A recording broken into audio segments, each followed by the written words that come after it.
आवाज आ रही है? हाँ हुआ है लाइव।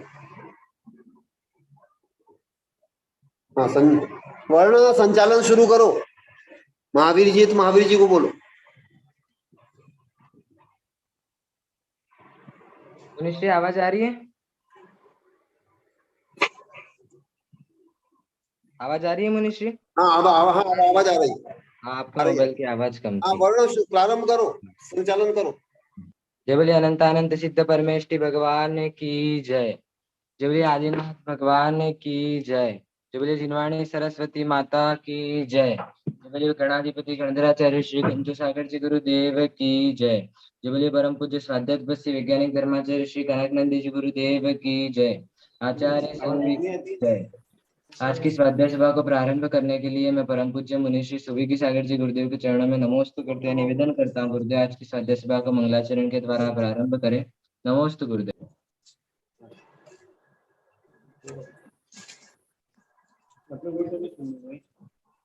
नमोस्तु मुनिश्री। हाँ आशीर्वाद। जय बोलो अनंत सिद्ध परमेष्टि भगवान की जय। जय बोलो अनंत गुण संपन्न देवादिदेव शांतिनाथ भगवान की जय। जिनवाणी सरस्वती माता की जय।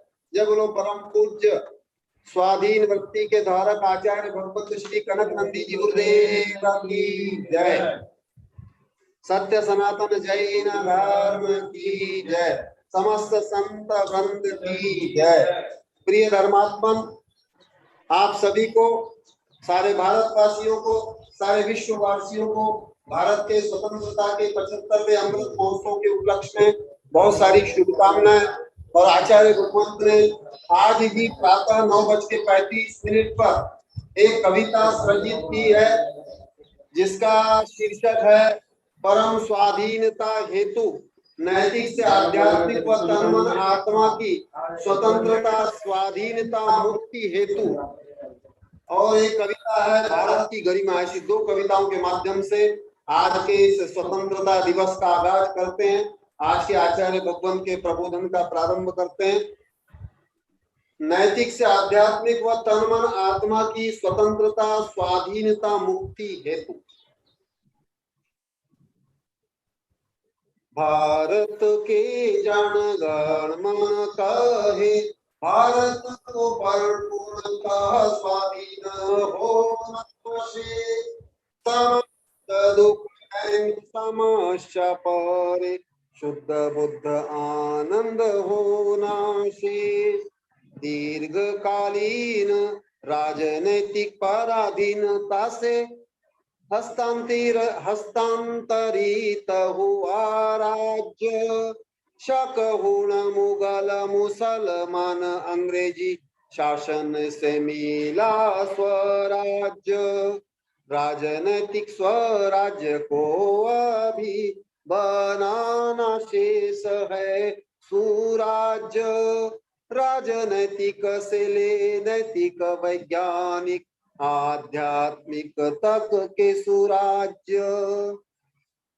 आत्मविश्वास जगाना सभी को, मैं हूँ शुद्ध बुद्ध परमात्मा।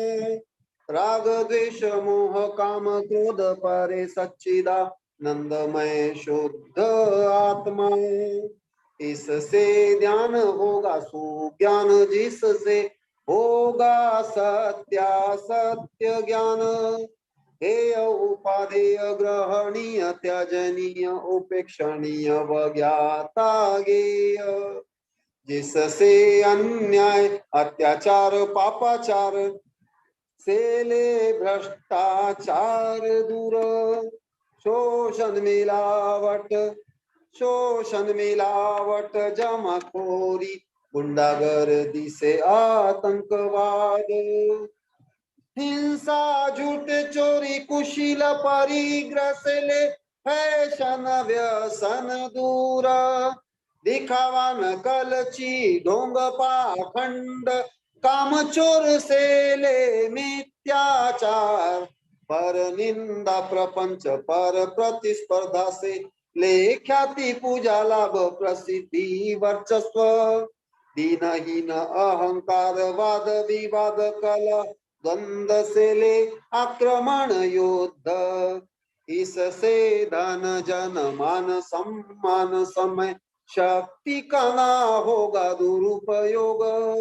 स्वपर विश्व कल्याण हेतु उक्त सभी का होगा सदुपयोग, जिससे तन मन आत्मा स्वस्थ सबल होंगे उत्तम होंगे भाव व्यवहार। नैतिक से ले आध्यात्मिक विकास द्वारा होंगे सभी सत्य शिव सुंदर। यह है परम स्वतंत्रता, इस हेतु ही सभी स्वतंत्रता उपादेय। अन्यथा सभी स्वतंत्रता उद्दंडता उच्छृंखलता हेतु अतवे सभी हेय। भारत के तीर्थंकर बुद्ध ऋषि मुनि से ले स्वाधीनता संग्रामी जन, उक्त स्वतंत्रता को भी मानते थे उसी हेतु प्रयत्नरत कनक श्रमण। भारत के जन गण मन कहे भारत को पूर्णतः स्वाधीन होना शेष, समस्त दुख दैन्य समस्या परे शुद्ध बुद्ध आनंद होना शेष। अब हम दूसरी कविता पे आ रहे हैं, जो आचार्य भगवंत की एक कालजयी महान राष्ट्रभक्ति से प्रेरित कविता है, जिसको सुनकर हल्दी घाटी में 151 साहित्यकार अति प्रभावित हुए। पूरे राष्ट्र से विभिन्न प्रदेशों से वहां पर साहित्यकार आए थे, जिन्होंने इस कविता को बहुत सराहा, बहुत महान माना, जिसका शीर्षक है भारत की गरिमा। और ये कविता आचार्य भगवंत ने वही सृजित की थी। वंदे भारत जननी जननी जननी जननी, वंदे भारत जननी जननी जननी जननी, तीर्थेश गणधर जननी गणित भाषा की जननी, नाट्य कला नाट्य जननी, ज्ञान विज्ञान की जननी, जननी जननी जननी, वंदे भारत जननी। उच्छल जलधि तरंग दौत तव पद कमला, सिर पर शोभित होवे किरीट हिमालया, गंगा यमुना पयोधर विंध्याचल कटि मेखला, जननी जननी जननी, वंदे भारत जननी।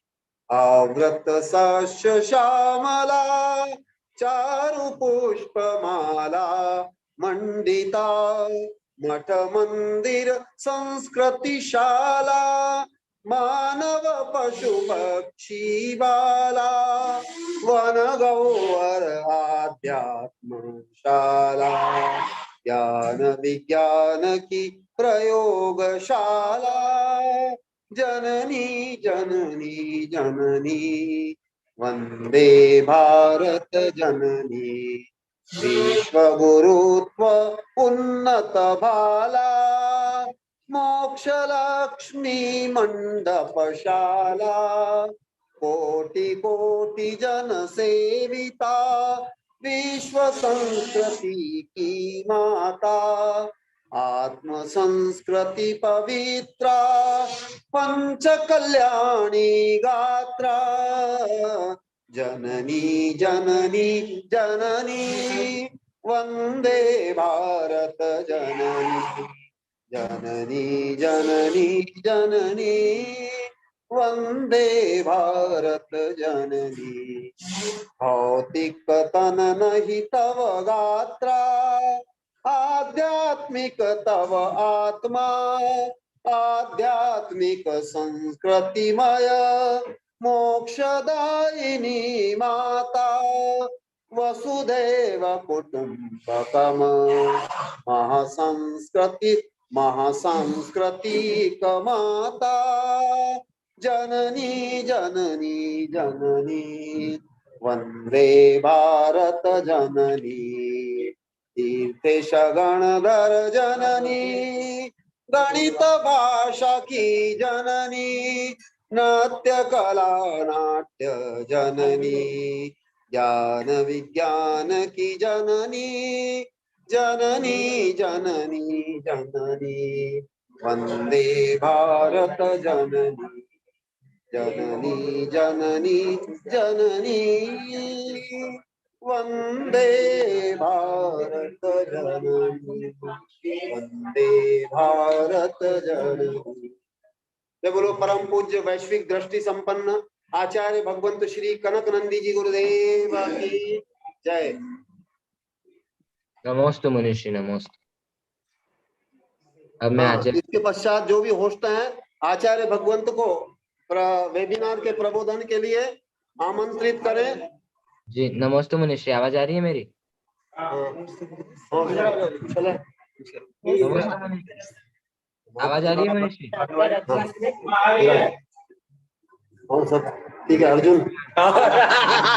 निवेदन करता हूँ गुरुदेव आज के स्वाध्याय को प्रारंभ करें। नमोस्तु नमोस्तु। अर्जुन तो मुख्य है पांडव में। नैना है, सुरेश है, ये ऊपर है।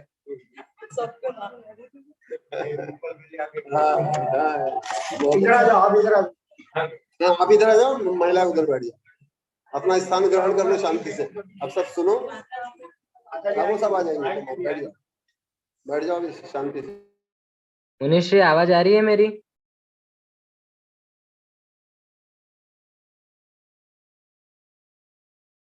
नमोस्तु मनीषी।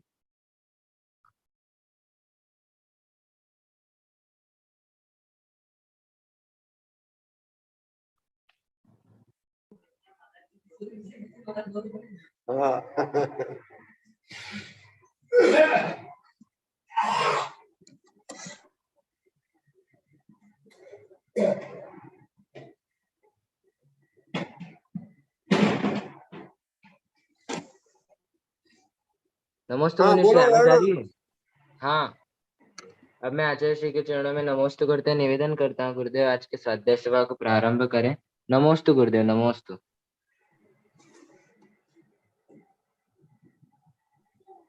शिवपाल अंकल जी गुरुदेव के लैपटॉप में अनम्यूट कीजिए।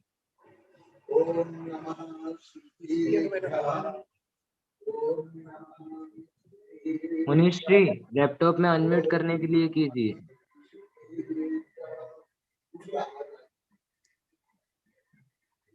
वर्ण आवाज आ रही है? मनीष जी लैपटॉप में अनम्यूट करने के गुरुदेव लिए की आवाज आ रही है? नहीं आ रही है। वर्ण आवाज आ रही है? जन हाँ, तो हाँ सबको आवाज आ रही है क्या? आ रही तो हाँ बोलो। नहीं आ रही है साले। देखो उसमें अनम्यूट करो, गुरुदेव के इसमें अनम्यूट करना पड़ेगा।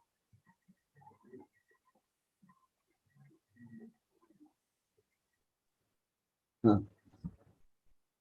हाँ हाँ अब आ रही है। ये करना था। हाँ अभी हाँ अब सीख लो, बस अभी करना सीख लो पहले।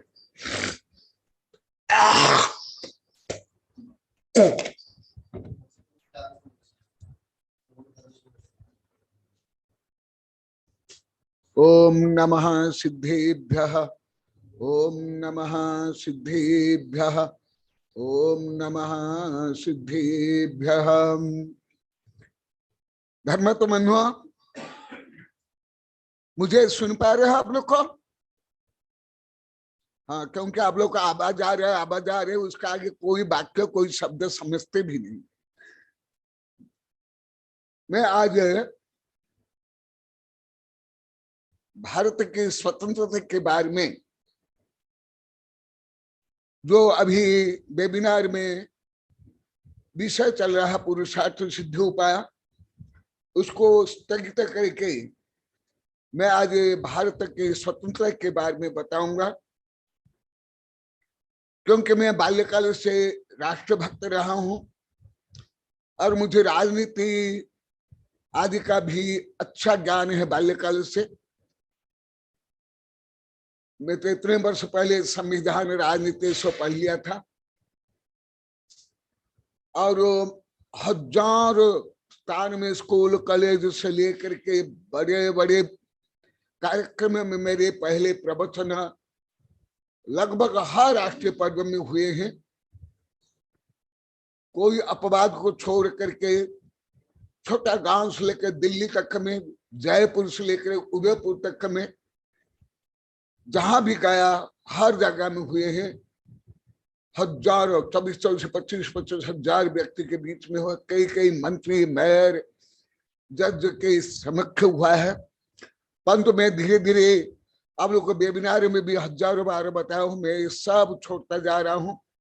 यहाँ तक कि केवल जो दिखावा रूप में, ढोंग रूप में धार्मिक कार्यक्रम चलते हैं, विधान पंच कल्याण प्रवचन आदि भी छोड़ दिया हूं, छोड़ रहा हूं। तथापि मैं स्वेच्छा से दूसरों के बिना प्रार्थना, बिना आग्रह, बिना आवेदन, मैं स्वयं स्वस्फूर्त भावना से मैं स्वतंत्रता दिवस के बारे में बताऊंगा, क्योंकि मैं जो अनुभव कर रहा हूं, आप लोग तो बहुत सामान्य लोग हैं, बड़े बड़े जो राष्ट्रपति, प्रधानमंत्री से लेकर के सांसद स्कूल कॉलेजों में बोलते हैं केवल रटैया। मैं ये भी बहुत बार बोल गया हूं, ये भी कोई यथार्थ रूप में भारतीय संस्कृति, सभ्यता, स्वतंत्रता, गौरव गाथा कुछ भी नहीं जानते हैं। इसलिए मैं जहां भी गया मुझे आग्रह पूर्वक स्कूल कॉलेज में, विभिन्न संस्थाओं में प्रवचन के लिए निमंत्रित किया गया, परंतु मैं स्वतः ही सब छोड़ता जा रहा हूं, निमंत्रण तक स्वीकार नहीं करता हूं, यहाँ तक कि प्रवचन तक को नहीं स्वीकार कर रहा हूं। क्योंकि आप लोग को तो प्रवचन के नाम पर, ज्ञान विज्ञान के नाम पर आवाज सीखना भी प्रारंभ नहीं की हो। केवल कथा कहानी, चुटकुला, मनोरंजन, बोली, कभी सम्मेलन, खाना पीना, इतना ही आप लोग को जानते हो। तो इसलिए मैं ये सब छोड़ता जा रहा हूं। मैं इसलिए आज स्वतंत्रता दिवस के उपलक्ष्य में केवल आप लोग को नहीं, केवल भारत को नहीं, विश्व मानव को मैं संबोधन कर रहा हूं। स्वतंत्रता क्या है, पराधीनता क्या है, भारत की गरिमा क्या है। अभी 2 कविता में भी आप लोग को सुने, इस संबंध में मेरे अनेक साहित्य भी है, अनेक लेख भी है, अनेक कविताएं हैं, गीतांजलियां भी है, बहुत है। सबसे पहले भारत क्या, भारत क्यों गुलाम हुआ और अभी भी भारत पूर्णतः स्वतंत्र नहीं है, इसके बारे में अति संक्षेप में बता रहा हूं। भले विषय अधिकांश लोग, आप लोग को भी जो बैठे कोई नहीं जानते हो, जो स्कूल कॉलेज में पढ़ते पढ़ाते वो भी नहीं जानते हैं।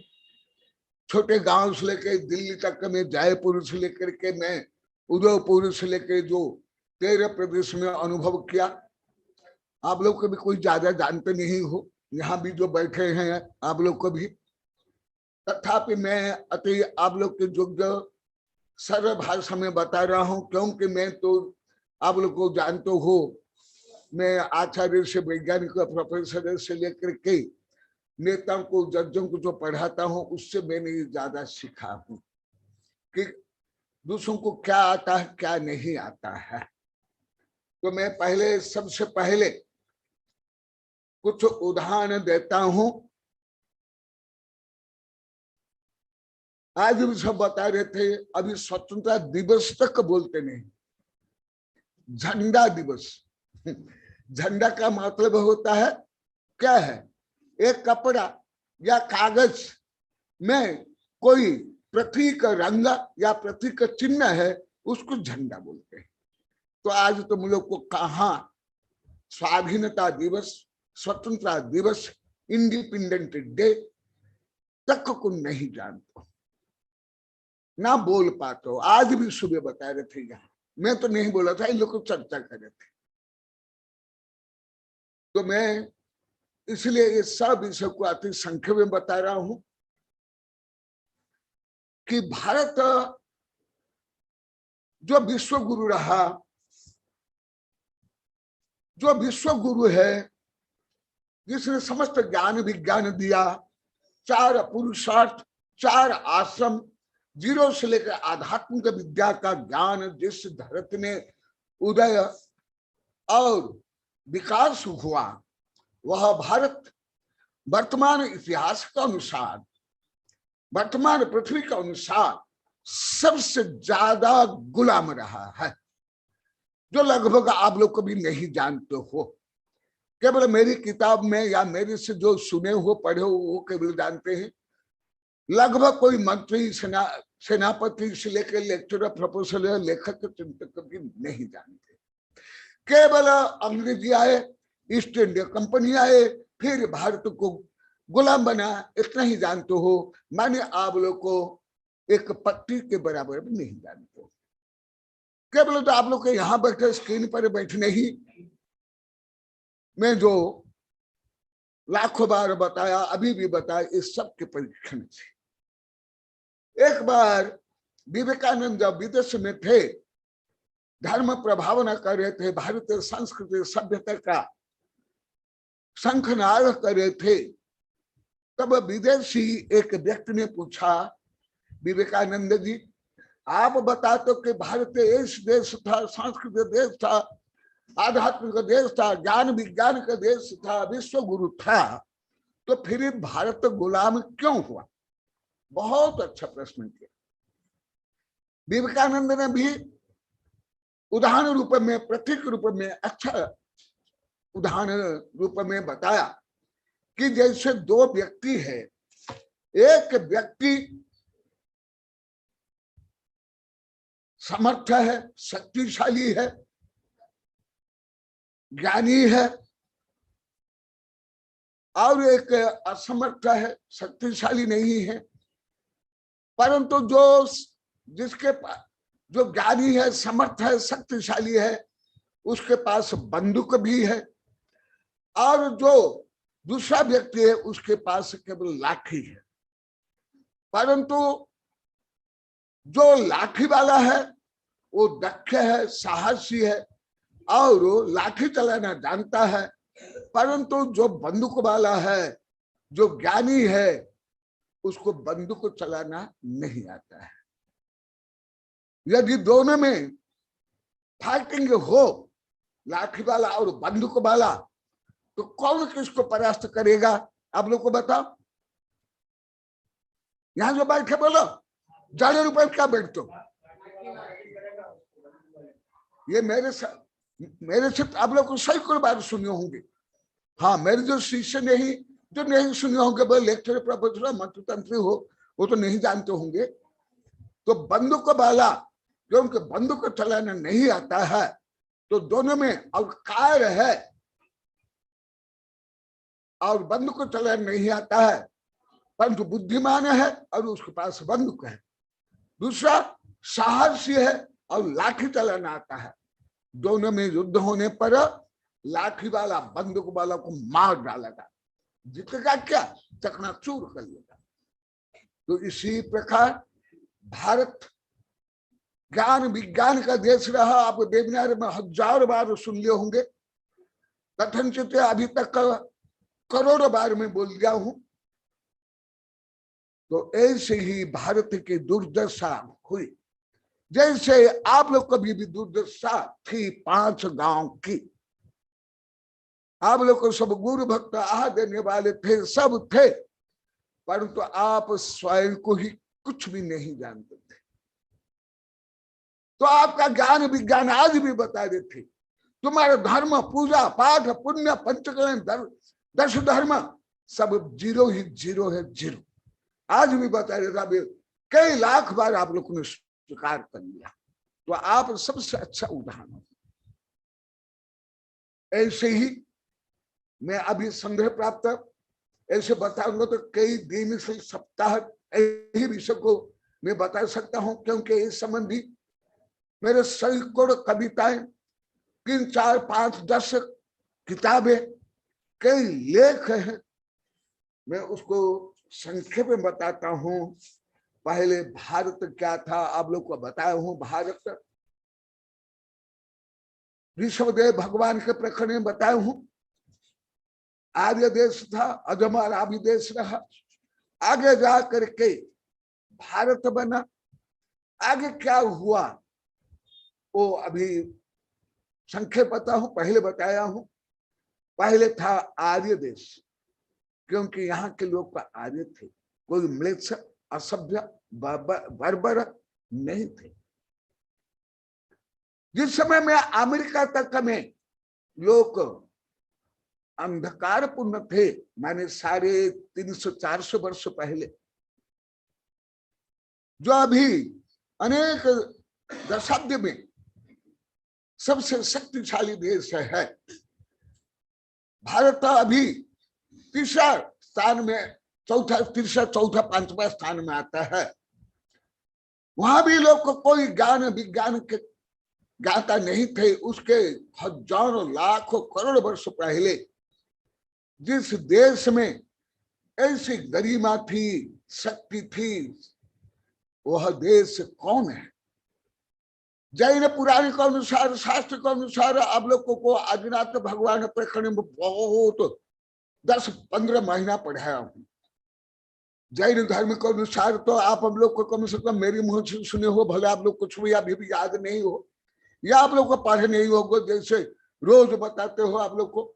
आप लोग लाखों बार बताया, हम सब भूल गए, आज भी बताए। तो मैं हिंदू धर्म के अनुसार बता रहा हूं।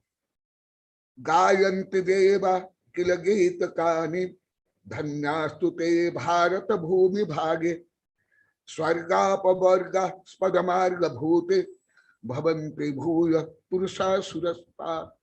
ये जैन धर्म में बहुत आप लोग को बताया हूं। स्वर्ग से आकर के भारत में तीर्थंकर के लिए सलाह का पुरुष जन्म लेते हैं, महीनों महीना बताया हूं। अभी हिंदू धर्म के विष्णु पुराण के अनुसार बताता हूं। गायंत देव किल गीत कानी, जिससे भारत की गरिमा गाथा स्वर्ग के देव भी गाते हैं। जैन धर्म में तो इससे भी अधिक वर्णन है, जो आप लोग को वेबिनार में सैकड़ों बार बता दिया। धन्यास्तु ये भारत भूमि भागे, यह भारत धन्य है। क्यों? आगे बता रहे हैं, स्वर्ग अपवर्ग स्पदमार्ग भूमि, क्योंकि भारत से ही धर्म तीर्थ का प्रवर्तन हुआ, दान तीर्थ का प्रवर्तन हुआ।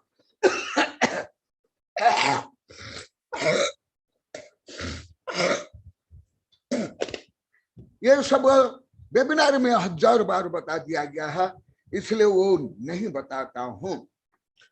ऐसे स्वर्ग, जहां से स्वर्ग और मोक्ष का द्वार खुलता है, जैन धर्म में तो आप लोग को हजारों लाखों बार सुन लिए।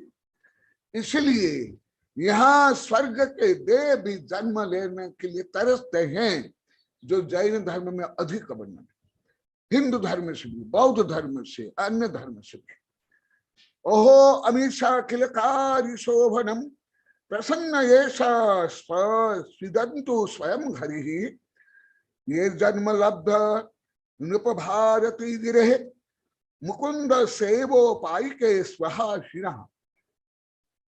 ओहो हे आश्चर्य कि जिस भारत में स्वयं तीर्थंकर राम कृष्ण सला का पुरुष जन्म लेते हैं, आध्यात्मिक पुरुष लेकर के धार्मिक महापुरुष चक्रवर्ती राजा महाराज जन्म लेते हैं, जहां पर स्वयं तीर्थंकर सला का पुरुष जन्म लेते हैं। ऐसे स्वर्ग में, स्वर्ग से भी गरीयसी जननी जन्मभूमिश्च स्वर्गादप गरीयसी। जैसे भारत में हम देव कब जन्म लेंगे, जन्म लेकर के हम मोक्ष प्राप्त करेंगे।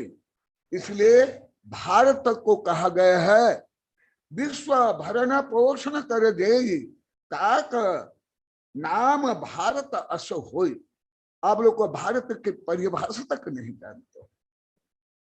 इंडिया इडियट, इंडिया इंडिया और ज्यादा हिंदुस्तान, शब्द तक नहीं जानते आप लोग, ना धर्म के शब्द ना इतिहास के शब्द। इंडिया, पढ़े लिखे स्वयं को इंडिया है, इंडियन बोलने में घमंड अनुभव करते हैं, और जो सामान्य लोग को हिंदुस्तान हिंदुस्तान। अरे हिंदुस्तान ये तो अर्वाचीन शब्द है। पहले हमारा नाम आर्य देश अजनाबी देश से लेकर के भारत रहा। भारत क्यों?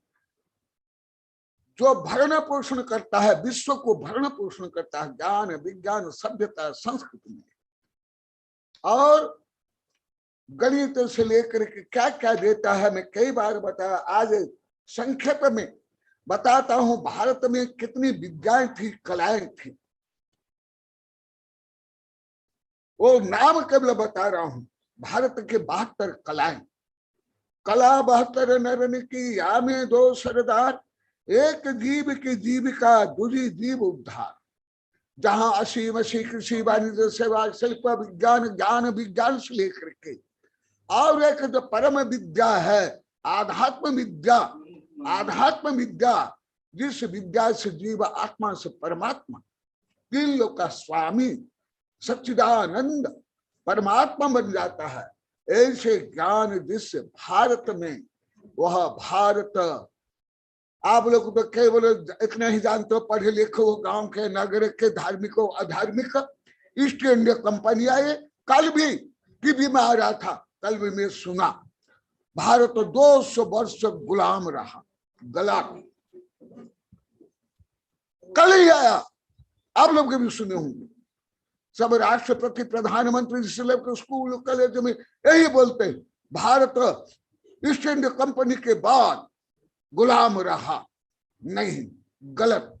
आप लोग को इतिहास बोध भी सही नहीं है, सामान्य इतिहास बोध नहीं। अनपढ़ गमार को नहीं, गांव वाले लोग को नहीं, नगर के पढ़े लिखे लेक्चर प्रोफेसर को, अधिकांश प्रधानमंत्री राष्ट्रपति नेताओं को भी ज्ञान नहीं। तो पहले भारत में क्या क्या कलाएं थी, 72 कलाएं, वो बताता हूं। भारत विश्व गुरु क्यों रहा? क्या देश अभी अमेरिका है, जापान है, पाश्चात्य देश है, जैसे जितना ज्ञान विज्ञान से संपन्न इतना ही था? नहीं, ये तो कुछ भी नहीं, उससे भी अधिक। क्या क्या देखो, पहले से इतनी कलाएं, लिखित पठित गणित वेदक। देखा, गणित सबसे लौकिक ज्ञान में गणित ज्ञान सबसे श्रेष्ठ, उसके बाद विज्ञान। आइंस्टीन ने कहा, मैं उस भारत का ऋणी हूं जिस भारत ने गणित दिया, और उस गणित के माध्यम से हम वैज्ञानिक बने, हम विकास करें। भले आप लोग को तो लौकिक गणित भी आता नहीं, आप लोग तो 100 से आगे अभी भी बोलते तक नहीं, साधु संत भी नहीं बोलते, ब्रह्मचारी भी नहीं बोलते, यहां तक, यहां जो बैठे इन लोग को भी नहीं। इससे आप लोग को गणित में कितने विपरीत है, कमजोर और दुर्बल है, मुझे स्वयं ज्ञात हो जाता है। तो लिखित, सबसे लिखित भाषा भारत में जो अभी बहुत महीना पहले आती, विस्तार से ब्राह्मी सुंदर के बारे में बताते हुए बताया। पठित गणित वैदिक नृत्य वक्तव्य भाषण। आप लोग को तो स्कूल कॉलेज में पढ़ाते हो भी भाषण नहीं कर पाते हो, धारा प्रवाह हिंदी भी नहीं बोल पाते हो, इंग्लिश भी नहीं बोल पाते हो। नृत्य वक्तव्य वाथा वचन नाटक अलंकार दर्शन फिलॉसफी। भारत में फिलॉसफी जो आप लोग को पढ़ा हूं, करोड़ अरब खरब वर्ष से पहले, और विदेश में फिलॉसफी प्रारंभ होता, सुकरात, प्लेटो से लेकर अरिस्टोटल से लेकर हेगल से लेकर के ये, जबकि ज्यादा साढ़े 2,500 वर्ष, और तीर्थंकर हमारे अंतिम तीर्थंकर उसके पहले हो गए। और दर्शन, ध्यान, जो महाविज्ञान ध्यान, जो अभी विदेश में स्कूल कॉलेज से जेल में बड़े बड़े उद्योगपति से वैज्ञानिक ध्यान करते हैं, जिसके बारे में रोज वैज्ञानिक चल में पढ़ रहा हूं, तो भी हमारे ध्यान जो है इसका करोड़ अरब भाग विदेश के लोग नहीं जानते। कम से कम वो पुरुषार्थ करे, आप लोग तो ध्यान करते ही नहीं, केवल कुछ रीति रिवाज रूढ़ी देखवा ढोंग पाखंड करते, जिसके कारण आप लोग की शक्ति संगठित नहीं, आपका मन एकाग्र नहीं। और धर्म कथा, अर्थ कला, अभी अर्थ के बारे में बताया, अर्थशास्त्र, इसके ऊपर भी अभी कुछ दिन पहले बता दिया हूं। इस सब के बारे में वेबिनार में घंटों बोला हूं। काम कथा भी चल रहा है 5 दिन से, ब्रह्मचर्य, काम कथा, काम, बात कला, वृद्धि कला, सोच कला, व्यापार कला, व्यापार, जो आप लोग को ऋषभदेव प्रकरण में विस्तार से बताया हूं। नैपथ्य कला, नाटक, विलास, नीति, जो रोज मैं नीति के बारे में बताता हूं, वही नीति है संविधान या कानून। इथिक्स बोलते हैं नीति को, और इसको बोलते हैं जो अभी आप लोग को लॉ बोलते हो, कॉन्स्टिट्यूशन बोलते हो। शकुन, वो तो आप लोग कुछ नहीं जानते होंगे। क्रीडम, क्रीड़ा, ये जो क्रीड़ा जो अभी प्रारंभ हुआ विदेश में, एथलीट, उसके करोड़ वर्ष पहले। वितन्यास, हस्तताप, द्युत कला, कुसुम कला, इंद्रजाल, विनय कला, स्नेह, पानक, संजो कला, हास्य, सौभाग्य, प्रयोग, गंधर्व, वस्तु कला माने जो मंदिर से लेकर के मूर्ति बनाते हैं सब। जैसे आप लोग को पिरामिड के बारे में सुनते होंगे, वहां से लेकर के ताजमहल, ये कुछ भी नहीं है। मैं स्वयं ताजमहल देखा हूं, और पिरामिड को मैं विदेशी वैज्ञानिक केंद्र में सैकड़ों बार देख लिया हूं। ये कुछ भी नहीं है जो भारत का अभी भी। तुम्हारे राजस्थान में एक अभी छोटा सा गांव में है, क्या नाम है, जगत, वहां एक टूटा फूटा जो मंदिर इसके बराबर भी नहीं कर सकता। कोणार्क से लेकर के दक्षिण के भारत के जो मंदिर है उसके सामने तो तुच्छ है। परंतु आप लोग को कुछ ऐसी दिव्य दृष्टि है ही नहीं, ना आप लोग को सोच पाते हो, ना भारत के प्रत्नतत्व विभाग से सरकार तक। तो ये स्थापत्य कला 1000 वर्ष प्राचीन। क्या है पिरामिड? ज्यादा 300 साढ़े 300 वर्ष, 3000 या 5000 वर्ष प्राचीन, परंतु हमारे यहाँ तो उससे भी प्राचीन। तो ये गंधर्व, वस्तु, वाणिज्य, रत्न, पात्र, देशक, भाषक, विधाक, विनाक, अग्नु, दाध, समस्त वर्ण, हस्ती, अष्टक, पुरुष, नारी, ये जो पुरुष नारी के बारे में मैं रोज बताता हूं, ये अभी विज्ञान तक समझ नहीं पाया, सीख नहीं पाया, ना शरीर विज्ञानी ना मनोविज्ञानी, वो भी पहले सब। कला माने आप लोग को, कला माने क्या जानते हो? कला माने नृत्य, कला माने गाना या चित्र, इतना ही जानते हो? नहीं, ये समस्त 72 कला, आध्यात्मिक कला कला है, आर्ट्स। और नारी, भोज्य, भोजन, आयुर्वेद में बनना। आप लोग को आज भी बोले थे हमको भोजन बनाना, भोजन करना आता नहीं, गिल नहीं आता आप लोग को। कैसे भोजन बनाता है, कैसे? आप लोग कहां से एक शब्द सुन ले विटामिन नष्ट हो जाएगा, अधकच्चा खाते। आज भी आई थे वो मासूम बता रही थी, हाँ, अधकच्चा पक्का ना। आप लोग को मसला प्रयोग करना चाहते हो, ना पकाना तक नहीं जानते। ये है कला। और सुना, केवल विदेशों का नकल, अंधानुकरण, फ्राई, सूखा रूखा खाना, ये सब करते हो। और पक्ष, भूमि, लेशम, कष्ट, वृषम, छद्म, पद्म, हर, उत्तर, प्रति उत्तर, शरीर, शरीर विज्ञान, तत्व, अभी पूरा जो जीव विज्ञान है, बॉटनी माने माइक्रोबायोलॉजी ले बॉटनी तक का केवल शरीर विज्ञान, डॉक्टरी से लेकर के जितना जो आधुनिक फिजिक्स केमिस्ट्री को छोड़ कर सब शरीर विज्ञान के अंतर्गत आता है। जो अभी तक मेरे वैज्ञानिक से कोई विदेश के वैज्ञानिक से पूरा शरीर को अभी तक नहीं समझ पाए। जो स्वयं वैज्ञानिक स्वयं बोलते मैं 1000 बार सुन लिया हूं। शरीर जब आप लोग को ही नहीं जानते थे, मैं माने शरीर, शरीर माने क्या, आत्मा का बात खात्मा कर रखे थे। आप लोग को भी यहाँ जितने साधु संत बैठे हुए ब्रह्मचारी और आप लोग को बैठे, आप लोग को शरीर के बारे में कुछ नहीं जानता। आप लोग को जितने बैठे हुए, यहाँ भी जितने बैठे हुए, कुछ भी नहीं जानते थे आप लोग। अभी भी आप इस शरीर का अंग उपांग के बारे में नहीं जानते, अभी भी धातु मल के बारे में नहीं जानते। मैं अभी ये बता रहा हूं भारत क्यों गुलाम हुआ, परंतु हमारे भारत में सब होते हुए भी। और वो प्रत्युत्तर शरीर, हाँ देखो उत्तर प्रत्युत्तर, ये तो मैं अभी वेबिनार में आप लोग को 1000 बार प्रश्न किया, एक भी उत्तर आप लोग को नहीं दे पाए। अभी जो राष्ट्रीय अंतर्राष्ट्रीय 4-5 संगोष्ठियां हो गई, जितने में प्रश्न किया कोई वैज्ञानिक का अभी तक उत्तर नहीं दे पाए। ये है उत्तर प्रत्युत्तर। और सत्व, सागर, धैर्य, पत्रछेद, चित्र, भान और ईर्ष्या, और इसका अधिक वर्णन है तो मैं अभी बता रहा हूं।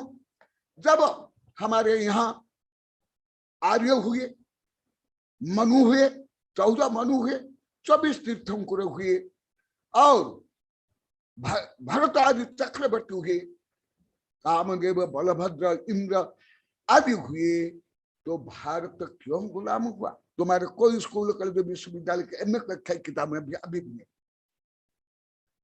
है तो आप लोग को बता देना। कोई भी जो अभी एमए कक्षा में जो पढ़ा रहे हैं वो भी मुझे बता देंगे, आप लोग को ही नहीं। भारत के इतिहास में सही वर्णन नहीं करते, केवल गुलामी इतिहास ही आप लोग को 34 से लेकर एमए तक और पीएचडी करते रहते। वो भी भारत कैसे गुलाम रहा। और विदेश के लोग को भारतीयों को क्या बोलते हैं? सपोरे, भिखारी, नंगरे, भूत प्रेत को मानने वाले, भूत परस्त। क्योंकि आप लोग को अभी भी पढ़े लिखे राष्ट्रपति, प्रधानमंत्री, जज, वैज्ञानिक, प्रोफेसर भी भारतीय सभ्यता संस्कृति को पूर्णतः अधिकांश नहीं जानते, अधिकांश नहीं जानते। मैं जो लाखों करोड़ों को अभी तक का पढ़ा, विद्यार्थी से वैज्ञानिक तक को, इस सब के अनुभव से। इसलिए आज प्रकरण मेरा ये नहीं था, अभी चल पुरुषार्थ सिद्ध उपाय। मैं आज जानबूझ कर बोल रहा हूं क्योंकि मैं अभी भी पेपर में देखता हूं, टीवी में देखता हूं, राष्ट्रपति बोले या प्रधानमंत्री बोले या स्कूल कॉलेज में बोले, केवल अंग्रेजी आए, फिर उसके बाद क्या हुआ इतना ही बोलते। परंतु उसके पहले भारत कब गुलाम हुआ, कब तक स्वतंत्र रहा, ये आप लोग को पहले बहुत बता दिया हूं युग निर्माता ऋषभदेव में। अभी मैं संक्षेप में बताता हूं। आर्य से लेकर के कहां तक? चंद्रगुप्त मौर्य।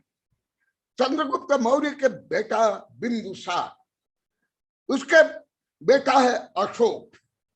वहां तक भारत पूरा स्वतंत्र रहा, सार्वभौम रहा, गणतंत्र रहा। ये भी आप लोग को नहीं जानते हो। चंद्रगुप्त मौर्य के बारे में आप लोग को अनेक बार बताया। भले आप लोग को बिंदुसार, अशोक के बारे में इतिहास में पढ़े होंगे, बहुत कम, नहीं जैसे कुछ विपरीत में।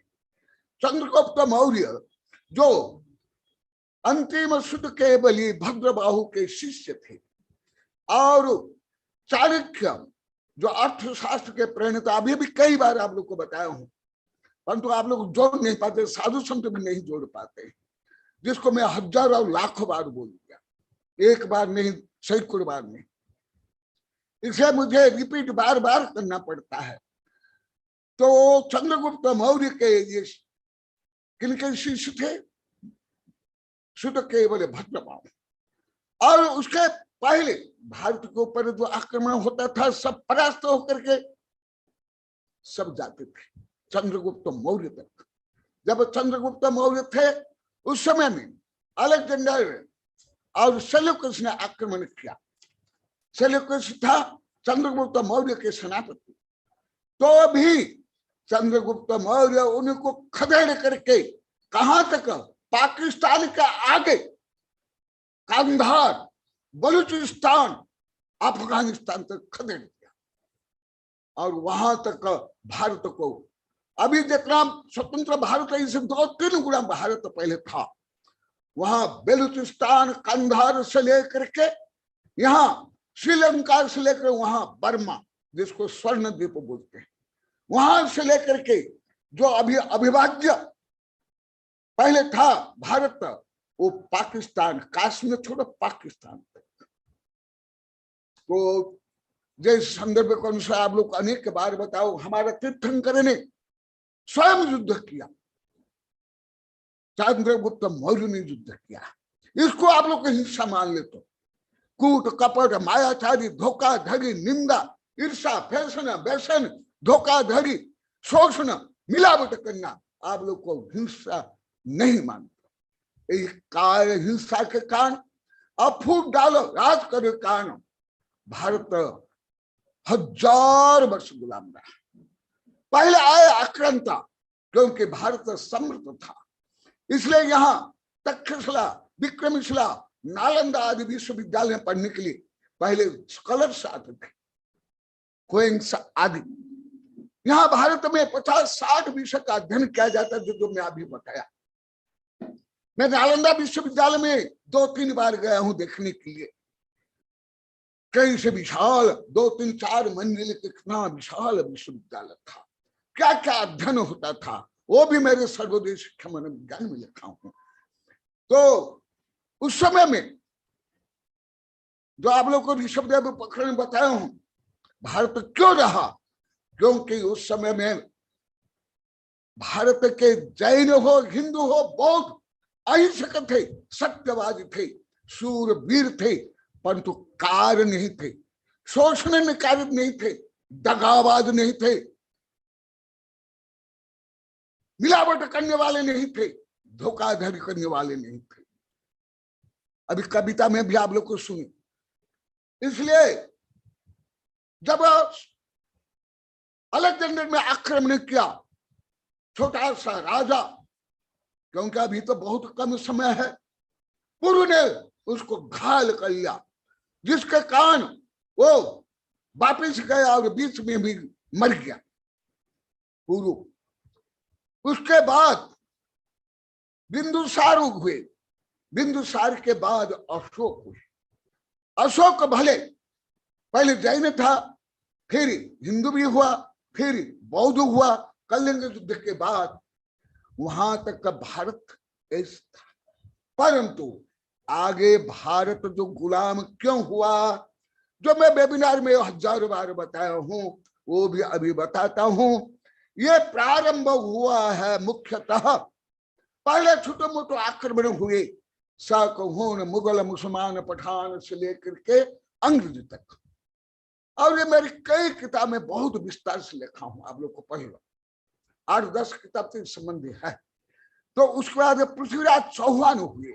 पृथ्वीराज चौहान का कुछ वर्णन इतिहास में पाया जाता है।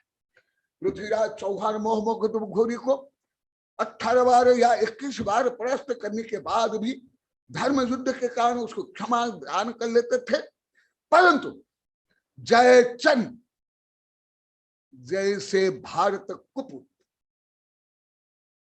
भारत के कलंक, भारत को परास्त करने वाले में जयचंद एक हुआ,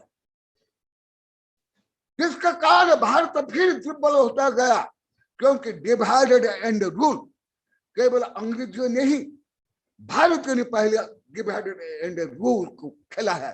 भाई भाई, जाति जाति, एक राजा दूसरा राजा, एक सामंत अन्य सामंत, एक पक्ष वाले अन्य पक्ष, एक पंथ मत जाति भाषा भाषी अन्य से लड़ते रहे।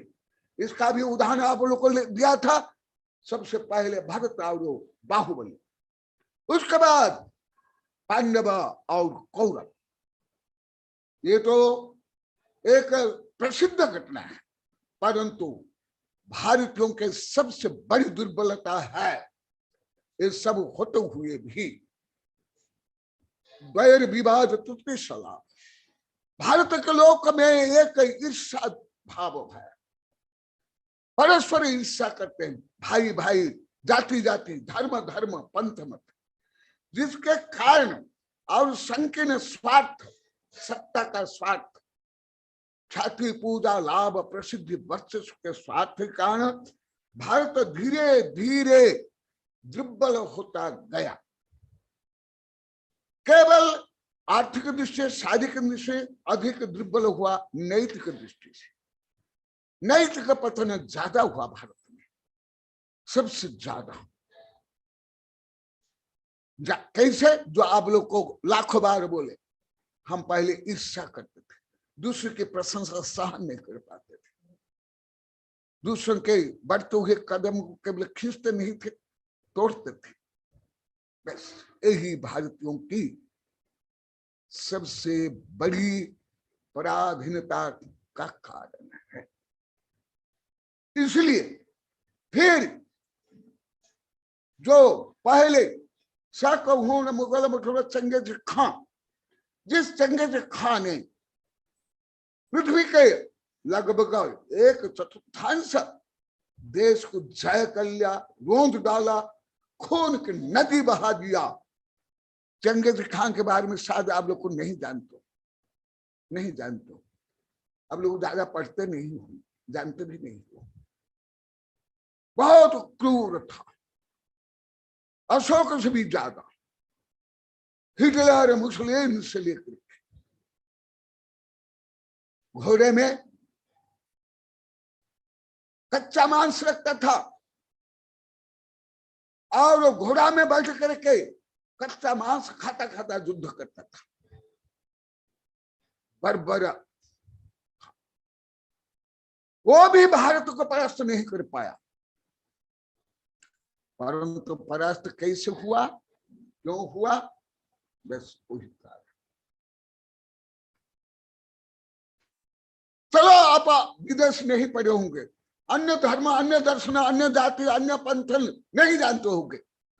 जैन में भी कितनी ईर्षा द्वेष घृणा, पंथ को लेकर, जाति को लेकर के, पूजा पाठ को लेकर। अरे भाई भाई ईर्षा करते हैं, यदि भाई भाई के दुकानें हैं, एक दूसरे ईर्षा करते हैं, द्वेष करते हैं। उनके दुकाने मत जाओ, मेरे दुकाने में आओ, ये आदि आदि। इसलिए भारत के जो गुलाम हुआ, मैं भले देश विदेश के इतिहास पढ़ा, हर विधा के इतिहास पढ़ा, मेरे अधिकांश वैज्ञानिक प्रोफेसर, जज, चांसलर, शिक्षकों 15-20 वर्ष तक प्रश्न करता रहा, उन लोग को भी कोई उत्तर नहीं दे पाए। दिगंबर सितंबर हिंदू आदि को मैं स्वयं रिसर्च करके मैंने कई किताब लिखी है भारत संबंधी, वो भी समय बताता हूं। तुम लोग केवल स्कूल कर विश्वविद्यालय किताबें ना पढ़ सकते, ना कोई राष्ट्रपति, ना कोई प्रधानमंत्री, ना कोई साधु संत भी ये सब जानता है, ना बोलता है। तो इसके कारण है, जैसे जहां घोर अंधेरा भी हो, करोड़ों अरब वर्ष का अंधेरा भी हो, करोड़ों अरब मील का फैला हुआ अंधेरा है, यदि वहां एक दीपक है, क्या वो अंधेरा दीपक को नाश कर सकता है? नहीं, वो छोटा सा दीपक अंधेरा को चीर डालेगा। इसी प्रकार भारत के मुख्य कारण है ईर्षा, द्वेष, घृणा, पक्षपात, परनिंदा, पर प्रपंच, सत्ता, संपत्ति, प्रसिद्धि, भोग, जो अभी 4 दिन से चल रहा है। स्त्री के कारण भी केवल राम रावण युद्ध नहीं हुआ, स्त्री के कारण पहले भी अभी भी हो रहा है।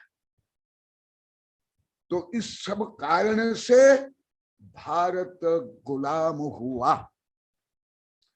सकहुणम आदि आए, वो कम मात्रा में थे, भारत के ही बनकर रह गए, भारत के ही बन गए। पारसी तक आ गए, वो भी भारत के बन गए। परंतु मुगलमान, मुसलमान, पठान और अंग्रेजी आए, वो भारत को गुलाम बना करके भारतीयों को गुलाम बनाए हैं। केवल गुलाम बनाए हैं, भारतीय सभ्यता, संस्कृति, मंदिर, मूर्ति, स्त्री ग्रंथ को जलाए, नष्ट भ्रष्ट किए। जितना अंग्रेजी ने क्या, आप लोग स्कूल कॉलेज विश्वविद्यालय में पढ़ते हो और प्रधानमंत्री राष्ट्रपति बोलते हैं, उससे भी अधिक पहले के जो लोग है भारत को लूटा, खसोटा, स्त्रियों को वेश्या बनाया, अपनी स्त्री बनाया। मीना बाजार क्या है? मीना बाजार में अकबर द ग्रेट, जिसको आप लोग स्कूल कॉलेज में किताब पढ़ते हो, शिवाजी राणा प्रताप तो ग्रेट नहीं लिखते हो, नहीं पढ़ते हो, ना राम को, ना तीर्थंकर को, ना बुद्ध को, ना ऋषि मुनि गणितज्ञ, ना चाणक्य, केवल अकबर द ग्रेट बोलते हो। आप लोग पढ़ते हो, पढ़ाते हो, इसका भी विरोध क्या हो? उदयपुर में 2005 में विरोध किया था, और पूरी पृथ्वी भारत में, और कुछ संशोधन भी हुआ है विश्वविद्यालय में। तो उसके बाद भारत दुर्बल होता गया अंग्रेजी के पहले। केवल आप लोग इतना जानते हो कि वो विदेशी आक्रांतों ने केवल मंदिर तोड़ा नहीं, उससे भी ज्यादा तोड़ा भारतीयों की संस्कृति, भारतीयों का स्वाभिमान को, भारतीयों के आत्मगौरव को। इसलिए आप लोग तो सब कायर हो अभी धर्म के नाम पर, आप लोग तो सब दब्बू हो धर्म के नाम पर। इस प्लानिंग क्या गया? ये किताब, ये सब तो बहुत लिखा हूं, अभी समय कम, केवल नोट रूप में बता रहा हूं। आप लोग को विस्तार से पढ़ना तो मेरी अनेक किताबें वेबसाइट में भी आप लोग को पढ़। फिर उसके बाद जब दुर्बल हो जाता है, जब शरीर भी दुर्बल हो जाता है, रोग आक्रमण कर लेता है। जब इस शरीर में भी प्रतिरोध की क्षमता होती है, रोग आक्रमण नहीं कर पाता है। जब दीपक जलता है, तब घोर अंधेरा भी वो दीपक को बुझा नहीं सकता है। तो इन सब कारण से ईस्ट इंडिया कंपनी, कुछ सैकड़ों व्यक्ति आए थे, वो भी एक कंपनी, कोई जैसे शाहजहां, मुगल, मुसलमान, पठान, चंगेज खां या तैमरलंग से लेकर के नादिर शाह या हिटलर आदि नहीं थे, केवल कंपनी आई थी। कंपनी माने कुछ व्यक्ति मिल करके, ये इसका मतलब कंपनी है, दल, संगठन, कुछ नहीं है, कोई ना सरकार ना कुछ नहीं। भले आप लोग का स्कूल कर ले पढ़ते, परंतु सही नहीं तो मैं नहीं समझ पाते, नहीं समझते, नहीं, आप लोग कोई नहीं समझते। आप लोग तो बहुत कम पढ़े लिखे लोग हो, जो यहाँ भी बैठे, यहाँ भी बैठे, जो मेरे बड़े बड़े जजों को से लेकर के चांसलर को, वैज्ञानिक को, प्रोफेसर को मैं पढ़ाता हूँ, उससे मुझे ज्ञान हो। आप लोग का इतिहास भी सही नहीं जानते, भारत का इतिहास भी नहीं जानते। उसके बाद ईस्ट इंडिया कंपनी, कुछ हजार लोग आए थे। उस समय भारत में 33 करोड़ देवता बोलते। 33 करोड़ देवता मान क्या? कल कुछ उसमें आज तक का चैनल में चल रहा था। मैं तो भारत का चैनल ज्यादा नहीं देखता हूं, तो विदेश चैनल देखता हूं, परंतु तो कभी अच्छा विषय आता है तो मैं देखता हूं। कल वो सिपाल भी कुछ समय यहाँ बैठे थे, उनको क्या समझ आएगा वो जाने, कैसे भारत स्वतंत्र हुआ, गुलाम हुआ, वो भी अभी का भी कहीं बताए, पहले का नहीं। चलचित्र रूप में white and black and white रूप में कल दिखाया, शायद 9 से 10 तक का मैं दिखाया। उससे भी ज्यादा मैं जानता हूं, उससे भी कई गुना मैंने लिखा है। अभी भी जो बोलता हूं, कल भी नहीं आया इतना, कल भी जो आया रात को वो भी नहीं आया इतना। इसके कारण 33 करोड़, भले आप तो 100 में अभी भी हो, ये साधु संत सब 100, उसके आगे बोलने के लिए साहस तुम लोग को आता है, साहस भी नहीं कर पाता। 33 करोड़, यहाँ हजार, तो गणित से करो, मैं मजाक से बोलता हूं, आप लोग को कई बार सुने होंगे, यदि 33 करोड़ भारत के लोग एक साथ मिलकर पादते, सब अग्नि लोगों उड़ के जाकर समुद्र में गिर जाते। यदि भारत के सब मिलकर हक देते अंग्रेजी के ऊपर, वो सब नीचे दब करके मर जाते। मैं भले मजाक से बोल रहा हूं, गणित करके देख लो तुम लोग, परंतु तुम लोग को गणित अभी भी नहीं आता। किसी को नहीं, साधु संत को लेकर यहाँ भी कुछ भी नहीं आता गणित। हिंदी से भी ज्यादा कमजोर आप लोग सब गणित, अति कमजोर। भले सीए के हो, बीए के हो, स्कूल कॉलेज में क्यों गणित भी नहीं पढ़ाते, कुछ भी नहीं आता गणित।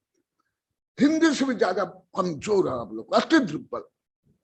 उसका बड़ा जो कारण मुझे समझ आता है, अब जहां तहां सही करो 101, ओहो, माने उसका आगे कोई ब्रह्मांड नहीं, कोई गणित नहीं, कोई संख्या नहीं। क्या इस तुम लोग करके रखे थोड़ा बहुत। आज सुबह भी मैं बताया था, ग्रंथ में आया था, तो 33 करोड़ लोग यदि एक एक व्यक्ति यदि एक दिन में 1 किलो मल क्या करेंगे, तो एक दिन का ही मल कितना होगा? 33 करोड़ किलो, तो कितने टन हुए? गणित कर, इसमें गणित तो आना चाहिए कम से कम। क्या बीए में गए, क्या सीए के हो, क्या टीचर हो, क्या आधुनिक हो, क्या पढ़े लिखो। 33 करोड़ किलो, उसमें 2 जीरो लास्ट घटा दो, इतना टन 1000 व्यक्ति के ऊपर डालो, ट्राई करके जैसे विज्ञान में किया जाता है, वो दब जाएंगे। तो भी भारत क्यों गुलाम रहा? क्यों? जब भारत में दूध दही की नदी बहती थी, इसका मतलब भारत के लोग को भोजन अच्छा मिलता था, इसका अर्थ ये। दूसरा, सूर्य की चिड़िया, माने आर्थिक संपन्न था। भले शब्द प्रयोग करते हो, उसका रहस्य अर्थ नहीं जानते, आर्थिक संपन्न था। और बोलता है विश्वगुरु, विश्वगुरु माने जो मैं अभी बताया और रोज बताता हूं, समस्त ज्ञान विज्ञान के पुरोधा, शिक्षक, गुरु, आचार्य, प्रवर्तक, गणधर, तीर्थंकर, ऋषि।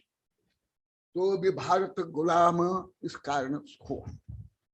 फिर आप लोग को तो केवल स्वतंत्रता दिवस में स्वतंत्रता माने कहा मंगल पांडे से प्रारंभ करते हो, नहीं, मंगल पांडे से पहले प्रारंभ हो गया था। राणा प्रताप, शिवाजी, वहां से लेकर के और भी बहुत। आप लोग को तो केवल लाल बाल पाल गांधी सुभाष चंद्र बोस इतना ही जानते हो, ये तो अंतिम फूल फल है, नहीं। उससे पहले अरविंद, विवेकानंद, महात्मा फुले से लेकर के विद्यासागर, विद्यासागर जैन आचार्य नहीं, ईश्वर चंद्र विद्यासागर, अरविंद से लेकर के रानीबाई, लक्ष्मीबाई, दुर्गाबाई, अनेक आदिवासी, अनेक किसान, इनने प्रारंभ किया है। आप लोग मत सोचो केवल ये नरम दल वालों के कारण भारत स्वतंत्र हुआ, नहीं। आप स्वयं विवेकानंद, अरविंद से लेकर के सुभाष चंद्र बोस और पटेल से लेकर के जितने साहित्यकार है, उनके साहित्य पढ़ लो, तो वहां से प्रारंभ हुआ। और एक विषय बता देता हूं, भले भारत पहले जो अभी बताया, पहले बताया भारत विश्व गुरु रहा, परंतु भारत मध्यकाल में और आधुनिक काल में रियल भारत सपुर के देश बन गया, भिखारी का देश, गरीब देश रियल बना। जो विदेशी लेखक बोलते हैं, मानते हैं, वो भी कुछ अंश में एकदम सत्य है। आध्यात्मिक धर्म नहीं समझे, टोना टोटका, मंत्र यंत्र तंत्र, स्त्री से लेकर के पशु बलि, नर बलि, रासयोग्य बलि, सतीदाह प्रथा, बाल विवाह आदि अनेक कुरीति के कारण भारत गुलाम रहा है।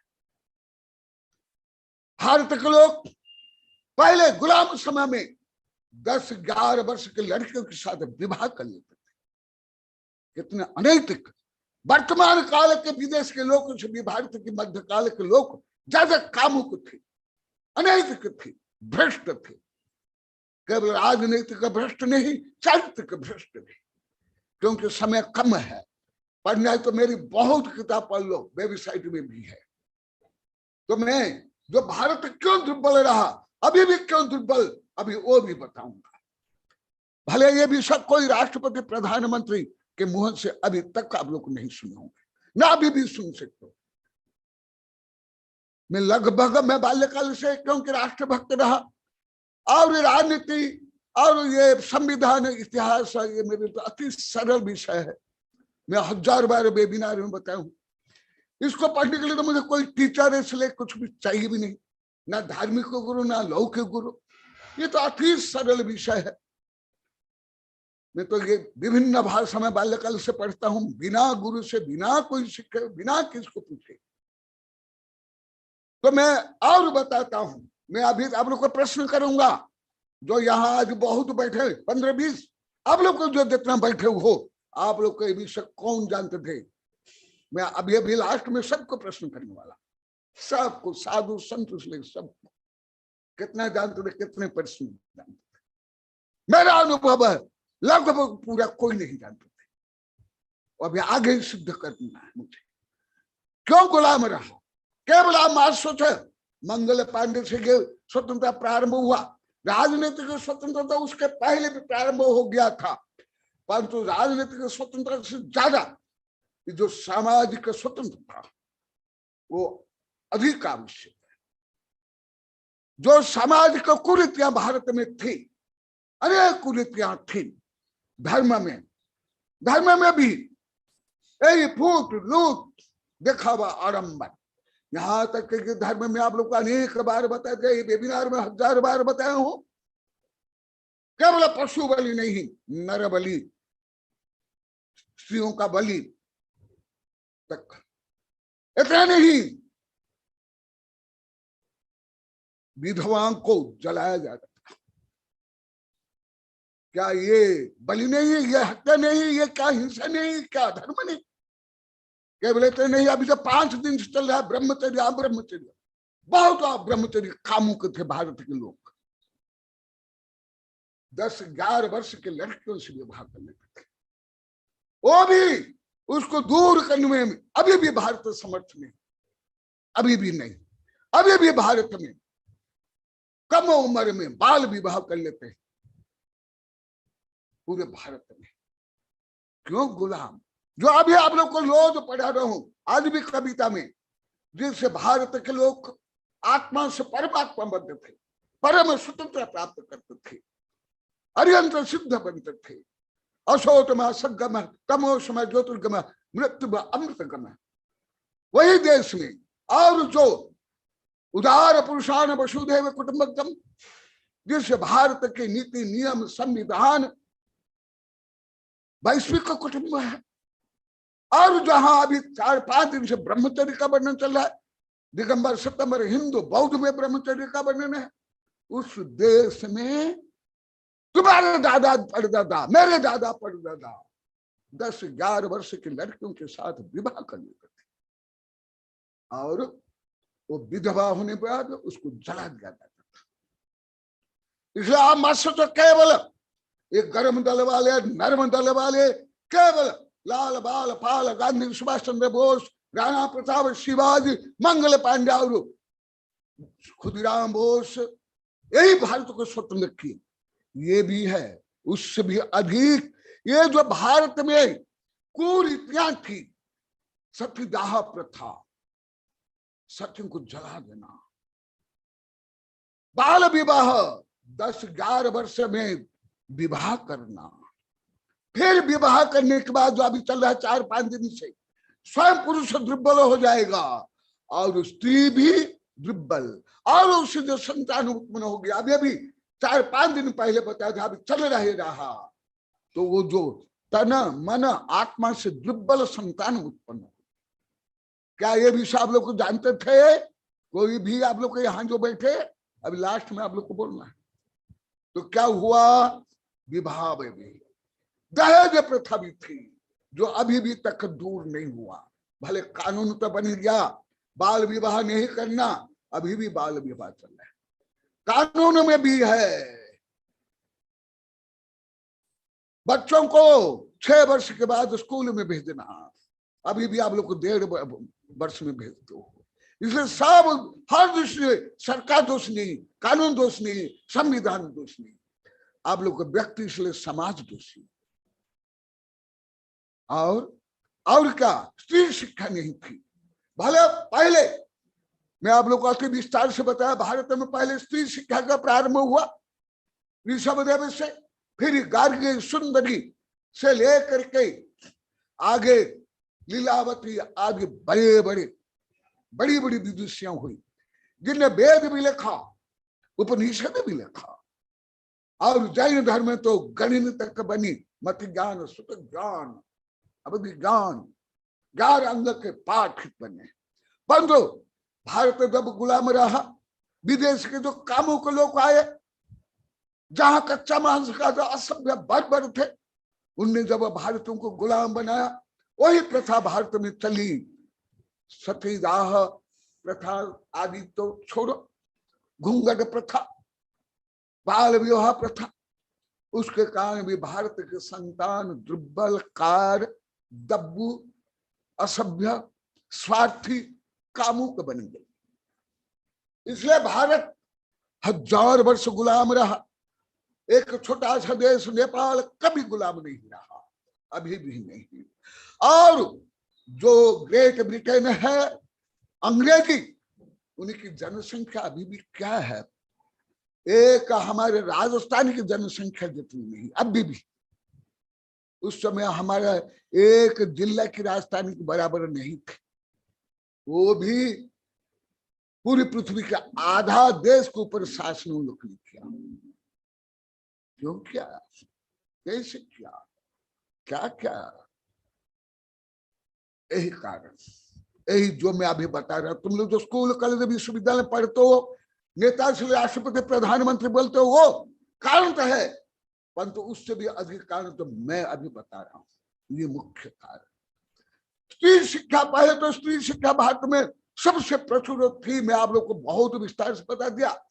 परंतु जो विदेश के लोग आए, स्त्रियों के ऊपर अत्याचार, अन्याचार से लेकर व्यभिचार करते थे, जिसके कारण स्त्री शिक्षा भी बंद हो गई, घूंघट प्रथा प्रारंभ हो गई।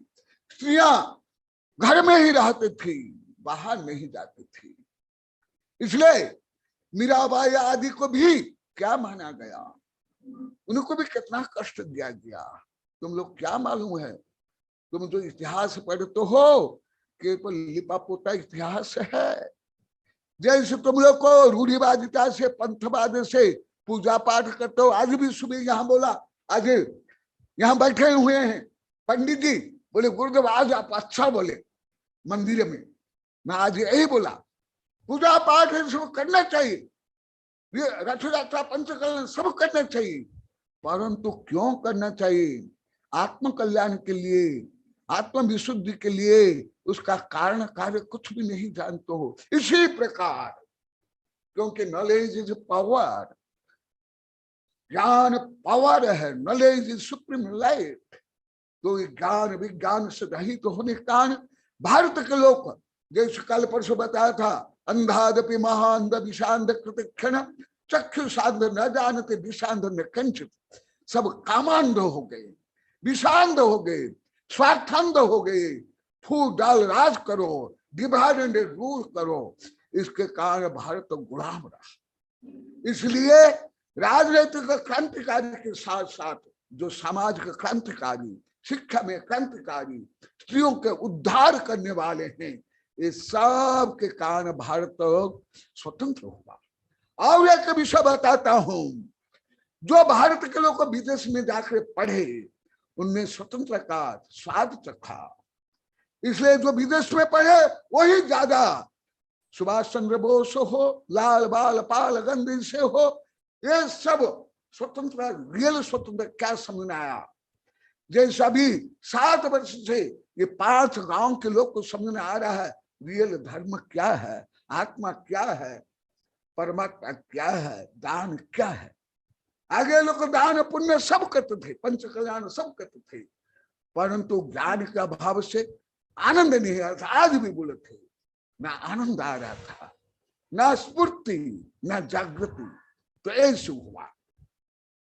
तो ये स्वतंत्रता संग्राम में ये लाल बाल से लेकर के ये सब तो है, क्रांति वाले भी है, शांति वाले भी है, नरम दल वाले भी है, गर्म दल वाले भी है। उससे भी अधिक जो सामाजिक क्रांति के उनका योगदान कथनचित इनसे भी ज्यादा है।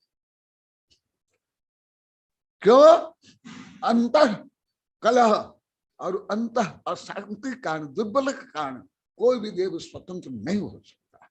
अभी देखो एक फिलिस्तीन और इजराइल के बारे में आप लोग को पढ़ते होंगे। फिलिस्तीन, इजराइल, इजराइल बहुत छोटा सा देश, रेगिस्तान देश, कम जनसंख्या, भारत के एक जिला के बराबर संभव तो हो या नहीं हो। उस देश के ऊपर कोई आतंकवादी अभी तक आंख उठाकर देख नहीं सकता।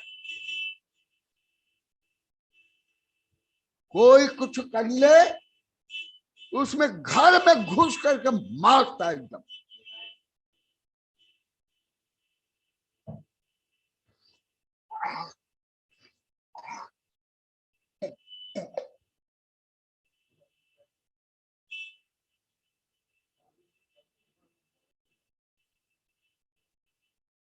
क्या यही तो भारत के स्वतंत्र में अभी यही बोलने वाला, यही अभी बोलने वाला। क्यों ऐसे भारत है? यही देखो, यही अभी बता रहा हूं।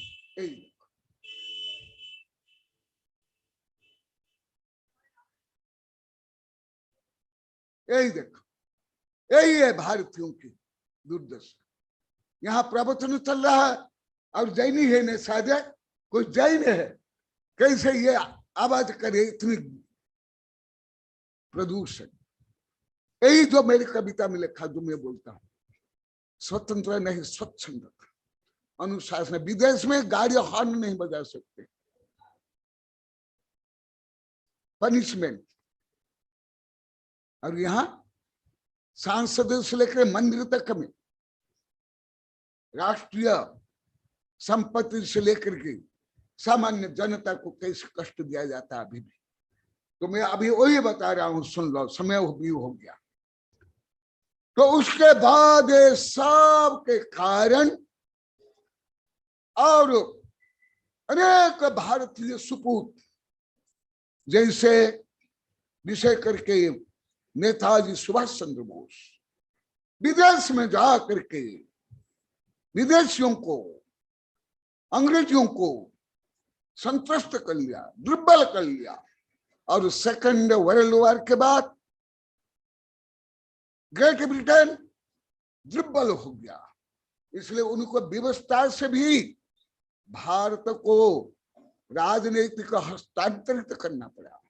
ना उनके पास शक्ति थी, ना धन था। ये सब मेरे से सुनने के लिए तो आप लोग को सप्ताह से महीने चाहिए। मैं तो केवल नोट रूप में बता रहा हूं। फिर उसके बाद भारत स्वतंत्र होने के बाद भी डिवाइड हो गया, वो तो जानते हो। उसकी समस्या अभी तक है। केवल भारत पाकिस्तान नहीं, भारत और कश्मीर, और स्वतंत्र जो कश्मीर है, और जो अभी अफगान ये पाकिस्तान के अंडर में है, इसके कारण भारत अभी तक पहले से कुछ समृद्ध हो रहा है, स्वतंत्र हो रहा है, उन्नति कर रहा है। ऐसे एकदम नहीं कर रहा है, ऐसे नहीं, परंतु अभी भी नैतिक उन्नति अभी बहुत बाकी है। जहां तहां भ्रष्टाचार, केवल आर्थिक भ्रष्टाचार नहीं।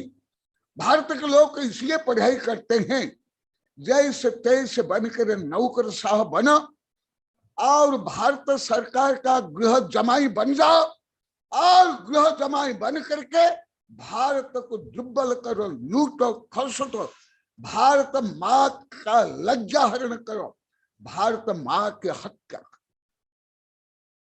जो अभी मैं रोज बताता हूं, इसलिए पढ़ाई करते हैं गरीब लोग को भी, गांव के लोग को भी, जंगली लोग को भी।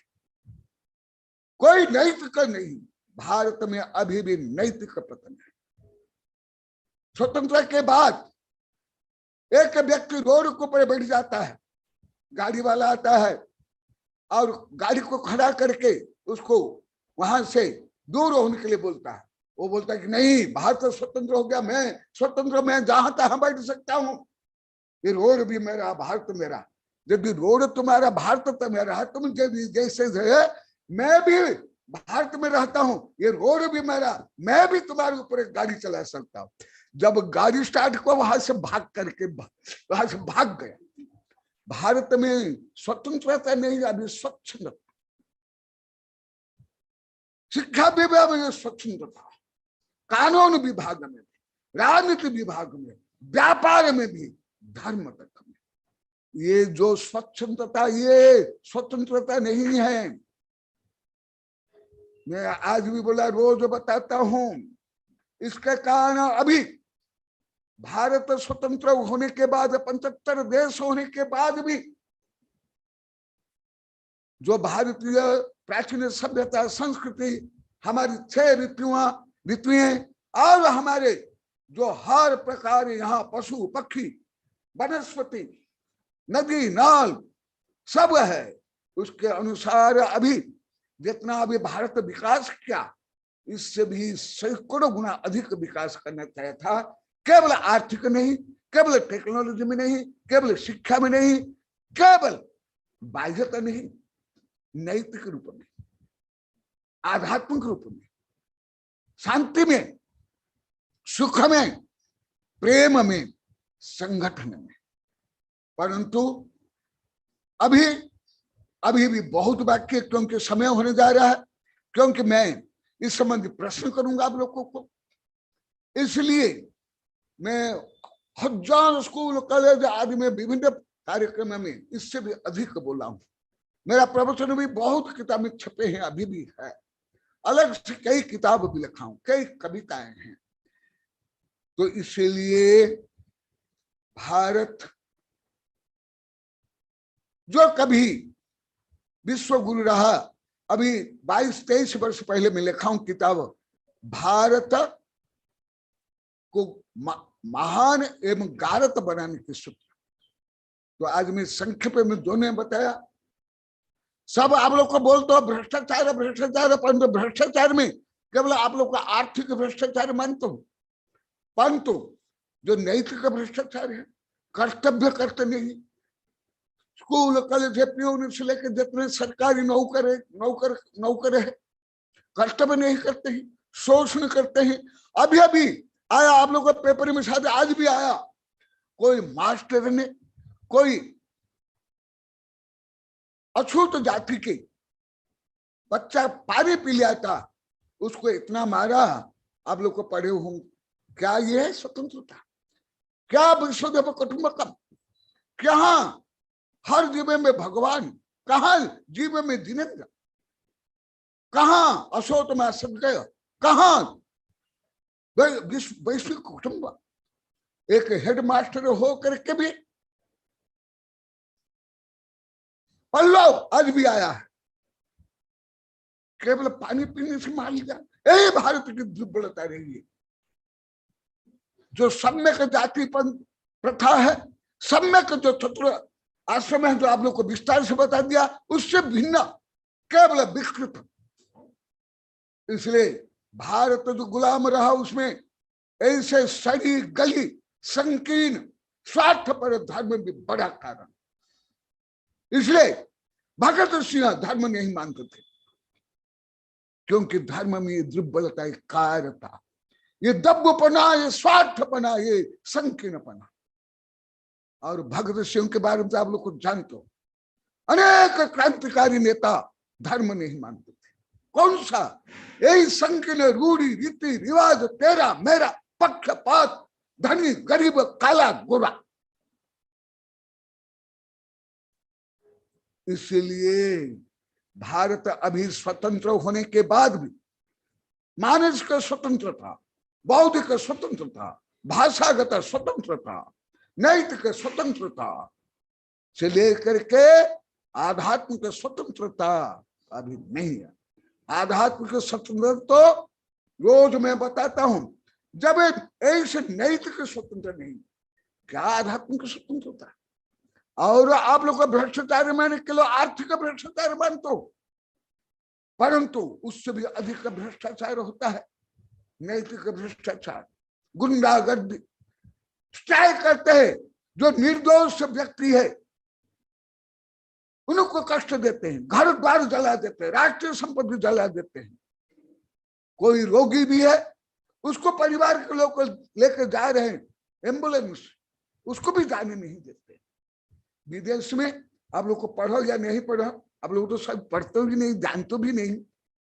विदेश में क्रांति के समय में भी हजारों लोग रोड में होने पर भी यदि एम्बुलेंस लेकर के जा रहे हैं, स्वयं उसको छोड़ देते। कोई बच्चा खेलते खेलते रोड में आ गया, वहां ट्रैफिक बंद। केवल बच्चा नहीं, आप लोग पहले बताऊं, कोई पशु भी आ गया, सर्प भी आ गया। और हमारे यहाँ नेता, अभिनेता, खेल नेता, खल नेता, धन नेता सुए व्यक्ति के ऊपर गाड़ी चला कर, शराब करके गाड़ी चला करके उसको रोज डालते। पेपर में भी आता है। कहां? भारत तो स्वतंत्र, स्वच्छंद, उद्दंड, भ्रष्टाचार, गंदगी फैलाते जहां तहां, घर की भी गंदगी रोड पर फेंक देते, शब तक, मल तक, झुटन तक, तो उसमें रोग होता है, बदबू होती है, दुर्बल होता है रोग। तो इसी प्रकार मैं अति संक्षेप में ये विषय बताया। इसलिए भारत को नैतिक, बौद्धिक, राजनैतिक, आध्यात्मिक स्वतंत्रता के लिए क्या है, मैं तो रोज ही पढ़ाता हूं। रोज, कोई दिन नहीं कि जो जिसके बारे में नहीं पढ़ाता हूं। आज तो मैं केवल संकेत रूप में ये बताया हूं। ये होता है इसलिए केवल ये भी बताया हूं, केवल राष्ट्रीय चिन्ह को ही राष्ट्र मान लेते हैं या उसका ही सम्मान करते हैं, वो भी करना जरूरी है। परंतु राष्ट्रीय चिन्ह, राष्ट्रीय ध्वज, राष्ट्रीय गाना के साथ साथ वस्तु तो राष्ट्रीय कोई चिन्ह में या केवल संविधान में या केवल ये भारत के भूखंड में नहीं, भारत माने भारतीय में रहने वाले मनुष्य, पशु, पक्षी, कीट, पतंग, पेड़, पौध, नदी, नाद, पहाड़, पर्वत, ये सब भारत है। और उसकी रक्षा, उसकी समृद्धि ही भारत माता की सेवा है। इसलिए केवल कोई एमएलए एमपी बन गया, राष्ट्रपति प्रधानमंत्री टीचर बन गया या राष्ट्र के ऊपर कविता लिख लिया, भाषण कर लिया, वही केवल राष्ट्रभक्त नहीं है। नहीं, किसान सबसे महान राष्ट्रभक्त है, उसके बाद तो सैनिक, परंतु सैनिक से पहले किसान। क्योंकि सैनिक को भी भोजन नहीं मिलेगा तो क्या करेंगे, कौन सी राष्ट्र रक्षा करेंगे। इसलिए राष्ट्रपति, प्रधानमंत्री, जज, प्रोफेसर, वैज्ञानिक, साधु संत को भी खिलाने वाला कौन? किसान। उसका अधिकार सबसे ज्यादा है, परंतु उसकी भी क्या दुर्दशा है। आज सबसे संपन्न प्रदेश में सबसे ज्यादा किसान आत्महत्या करते हैं, महाराष्ट्र में, पंजाब में। वहां जितना आत्महत्या करते हैं, जिसको आप लोग बिहार आदि को गरीब देश मानते हो, प्रदेश मानते हो, वहां भी नहीं करते। रोज पेपर में आता, गणित रूप में आता, पढ़ लो, देख लो क्या है।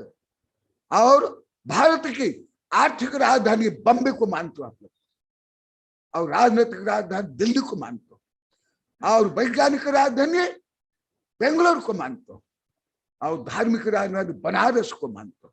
परंतु मैं ये अधिकांश स्थान में मैं गया हूं, वहां क्या दुर्दशा है, क्या गंदगी है, क्या भ्रष्टाचार है, मैं स्वयं जानता हूं। इसलिए तुम लोग को स्कूल कॉलेज विश्वविद्यालय में ना या सुने ना पढ़े, ना कोई राष्ट्रपति प्रधानमंत्री ये जानता है ना बोलता है। इसलिए मैं आज जाना स्व प्रेरित प्रज्ञा से ही संक्षेप में भारत के बारे में बताया, क्योंकि समय होने जा रहा है। मैं जो अभी बोला था, जो अभी कई दिन से मैं प्रश्न कर रहा हूं, आज भी मैंने प्रश्न किया था, पहले मैं प्रश्न नहीं करता था, तो आप लोग को मैं जो अंदर में आप लोग कमजोरियों को, दुर्बलताओं को मैं नहीं समझ पाता था। अभी 7 वर्ष से जो आप लोग को प्रश्न कर रहा हूं, आप लोग के खालिस्तान, आप लोग की दुर्बलताएं, आप लोग के दोष, आप लोग को अपराध को समझ पा रहा हूं, और उसके अनुसार आप लोगों को उपचार कर रहा हूं। होम्योपैथी हो, एलोपैथी हो, प्राकृतिक चिकित्सा हो, या वैक्सीन हो, या शल्य चिकित्सा से। तो मैं जो आज संक्षेप में बताया, इसको मेरी किताब या मेरे प्रवचन के अतिरिक्त आप लोग यहाँ जितने बैठे हुए, आप कोई भी इतना कौन पहले जानते थे, हाथ उठा, क्योंकि मैं इसके अनुसार अभी 7 वर्ष से प्रवचन कर रहा हूं, वेबिनार 1000 बार बोल। कौन जानते थे? कोई भी नहीं, एक भी नहीं। और मैं जितना बोला उसके 1000 गुना में लिखा हूं मेरी किताब में, गद्य में, पद्य में, लाखों गुना में प्रवचन किया हूं, स्कूल कॉलेज लेके बड़ी बड़ी सभा में, दिगंबर सितंबर आरएसएस से गायत्री परिवार, विश्व हिंदू परिषद, इस सब में, संघ के कार्यक्रम में, जो जिसका भी शाखा है भाजपा, उसके जो मदर है आरएसएस से, राष्ट्रीय स्वयं संघ, उनका अनेक कार्यक्रम में, सैकड़ों कार्यक्रम में बोला, जहां 20-30 हजार लोग थे, जहां कई मंत्री थे, वहां भी इससे भी ज्यादा बोला, तो कोई नहीं जानते थे, असंभव। दूसरा, मैं भले आप नहीं जानते, तो मेरे स्कूल कॉलेज विश्वविद्यालय किताब नहीं, कोई राष्ट्रपति प्रधानमंत्री अधिकांश साधु संत भी नहीं जानते मैं क्या गलत बोला। कौन खंडन कर सकते हो, कौन गलत सिद्ध कर सकते हो? हाथ उठा।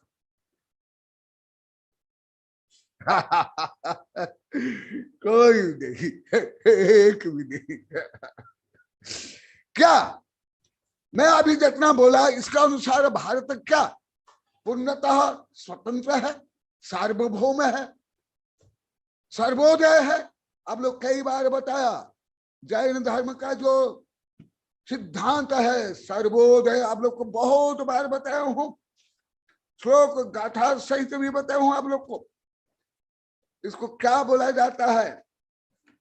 देखो, सर्वांत बलवत गुणदोष मुख्य कल्पम, सर्वांत शून्यम च मिथो अनपेक्षम, सर्व आपद मंत करम निरंतम, सर्वोदय तीर्थमिदम तवेव।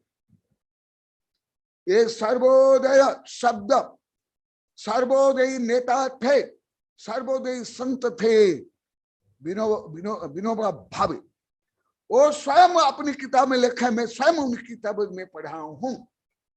मैं ये सर्वोदय शब्द जैन धर्म से ही लिया, और अंतिम में उन्हें समाधि मरण किया जैन धर्म के अनुसार। और हमारे जो बीना है प्रभात, उन्हीं के जो गृहस्थ परिवार के जो थे आगे क्षुल्लक बने जिनेन्द्र वर्ण, उनको प्रार्थना करते करते करते जैन गीता लिखवाया है, जो अभी कई भाषा में ट्रांसलेट है। मेरे पास भी 3, 4, 5 भाषा में वो ग्रंथ मेरे पास है, मेरे पास अभी भी है यहाँ। तो ये देखो, सर्वोदय कब होगा? जो महात्मा गांधी, लाल बाल पाल गांधी, सुभाष चंद्र बोस, विद्यासागर, ईश्वर चंद्र विद्यासागर, महात्मा फुले आदि ने जो बोला, जो लेखे, वो भी ऐसे ही बोलते थे। सर्वोदय कब सर्वोदय होगा? सर्व आपद मंत करम निरंतर, समस्त आपत्तियां, विपत्तियां, दुख, दैन्य, संक्लेश, समस्या जहां दूर हो, शून्य हो जाए, निरस्त हो जाए, वह है सर्वोदय। इसलिए भारत को लोकतांत्रिक, सार्वभौम, गणतंत्र, प्रजातंत्र बोला जाता है। ये प्रस्तावना में लिखा गया पहले पहले ही फर्स्ट में। मैं लगभग 28 वर्ष पहले पढ़ा हूं और मेरी कई किताबें दिया हूं। तो इसलिए ऐसे सर्वोदय अभी भारत का हुआ क्या, किस दृष्टि में? पढ़ाई की दृष्टि से, भाषा की दृष्टि से, धर्म की दृष्टि से, राजनीति की दृष्टि से, संविधान की दृष्टि से, सभ्यता की दृष्टि से, स्वच्छता की दृष्टि से, नैतिक दृष्टि से, किस दृष्टि हुआ बोलो? आर्थिक दृष्टि से, वैज्ञानिक दृष्टि से, टेक्नोलॉजी की दृष्टि से, किस दृष्टि हुआ बोलो? प्रश्न है मेरा, कोई भी उत्तर दे सकते। यहां भी जो बैठे हो आप लोग को, कोई राष्ट्रपति हो, कोई प्रधानमंत्री, सबके लिए प्रश्न मेरा। क्योंकि मैं केवल भारत को संबोधन नहीं कर रहा हूं, विश्व को कर रहा हूं।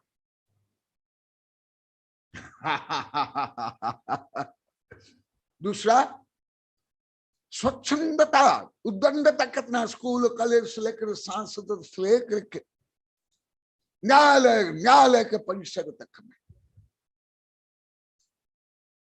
और धर्म में तो सबसे आगे, दो पंथ दो मत के धर्म के कार्यक्रम है, वहां सबसे ज्यादा उद्दंडता, उच्छृंखलता, पत्थरबाजी से लेकर लड़ाई झगड़ा, मार काट, भारत से लेकर के पृथ्वी भर में जो सबको निरस्तर करने वाला धर्म, उसमें ऐसे। तो इसलिए आप लोग को पहले लेक्चर प्रोफेसर रिटायर्ड यहां भी बैठे बहुत, जो मैं आज बोला कितना जानते थे? आधा। महावीर जी पहले सीधी ला हाथ भी जोड़ दिया।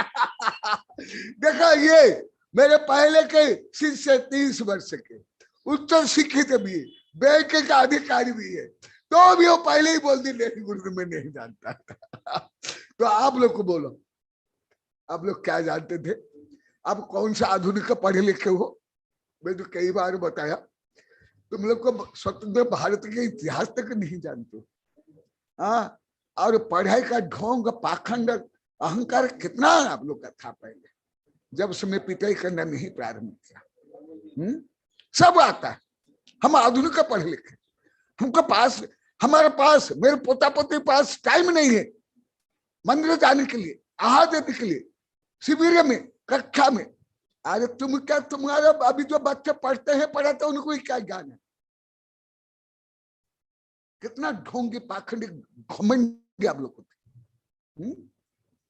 इतिहास तक नहीं जानते। जिनको निज निज गौरव, निज देश का अभिमान है, वह नर नहीं पशु, निरा और मृतक समान। Who cannot love his country, love his language, love his culture and civilization, he is a dead body. जो अपनी संस्कृति, अपनी सभ्यता, अपनी माता, अपनी मातृभाषा, अपनी मातृजाति को प्रेम नहीं करता है, वो मरा हुआ है, पशु है। तो इसलिए कम से कम धार्मिक बनने के पहले नागरिक बनो, पहले विश्व कल्याण करने के पहले राष्ट्र कल्याण करो, और ये सबके पहले स्व कल्याण करो। महावीर भगवान की।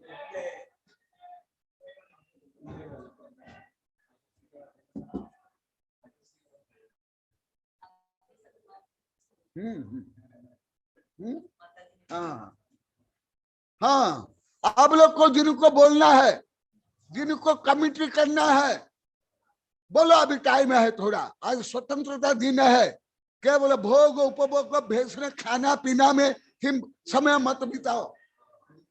बोलो बोलो महावीर जी, पहले आप बोलो।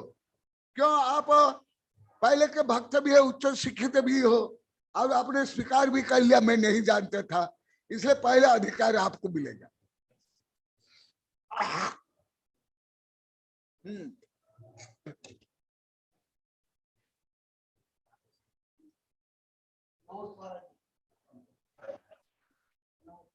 बोलो बोलो 5 मिनट बोलो। आवाज नहीं आ रही।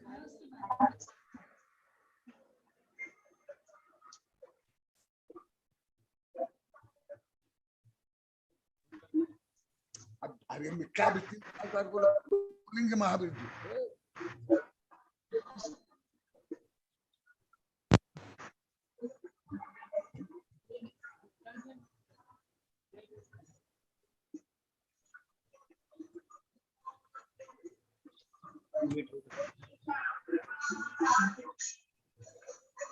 नमस्ते गुरुदेव, नमस्ते।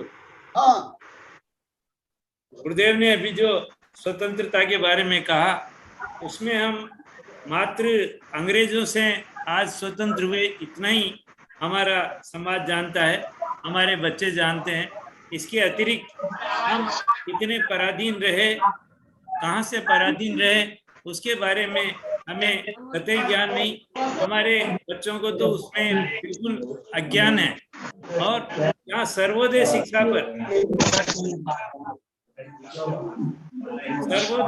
का गुरुदेव ने बताया, तो इस पर पूरा ग्रंथ गुरुदेव ने लिखा है, सर्वोदय शिक्षा मनोविज्ञान। इसमें गुरुदेव ने बहुत ही सुंदर शब्दों में संकलन करके और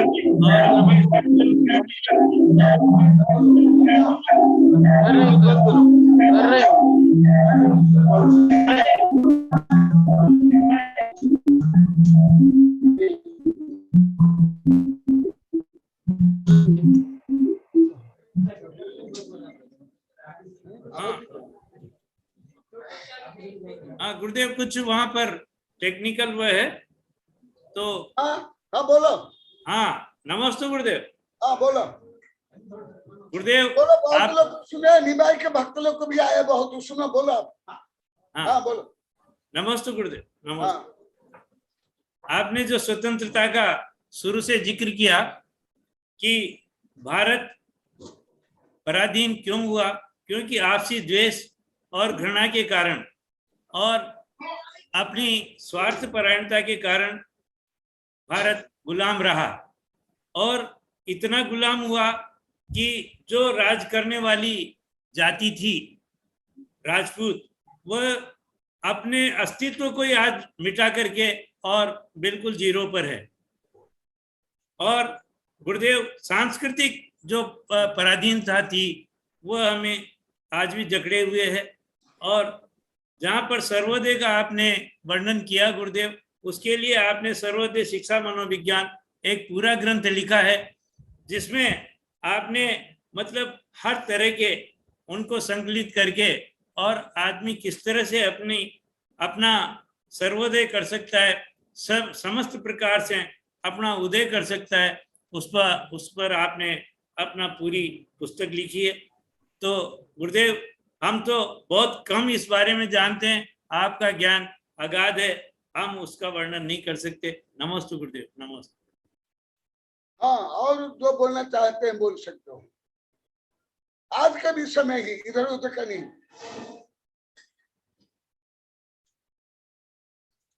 हाँ पंकज तुमको बोलना है क्या? बम्बे से, अभी कोटा से बोले, तुमको बोलना है तो बम्बे से बोलना है तो बोलो, या कीर्ति बोलेगा तो बोल रहा, या और जिसको।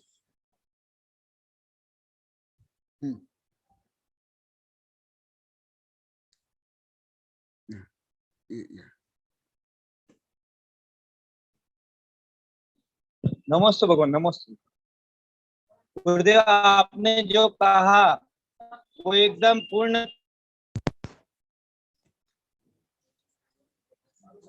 नमस्ते भगवान, नमस्ते। आवाज आ रही है? बोलो।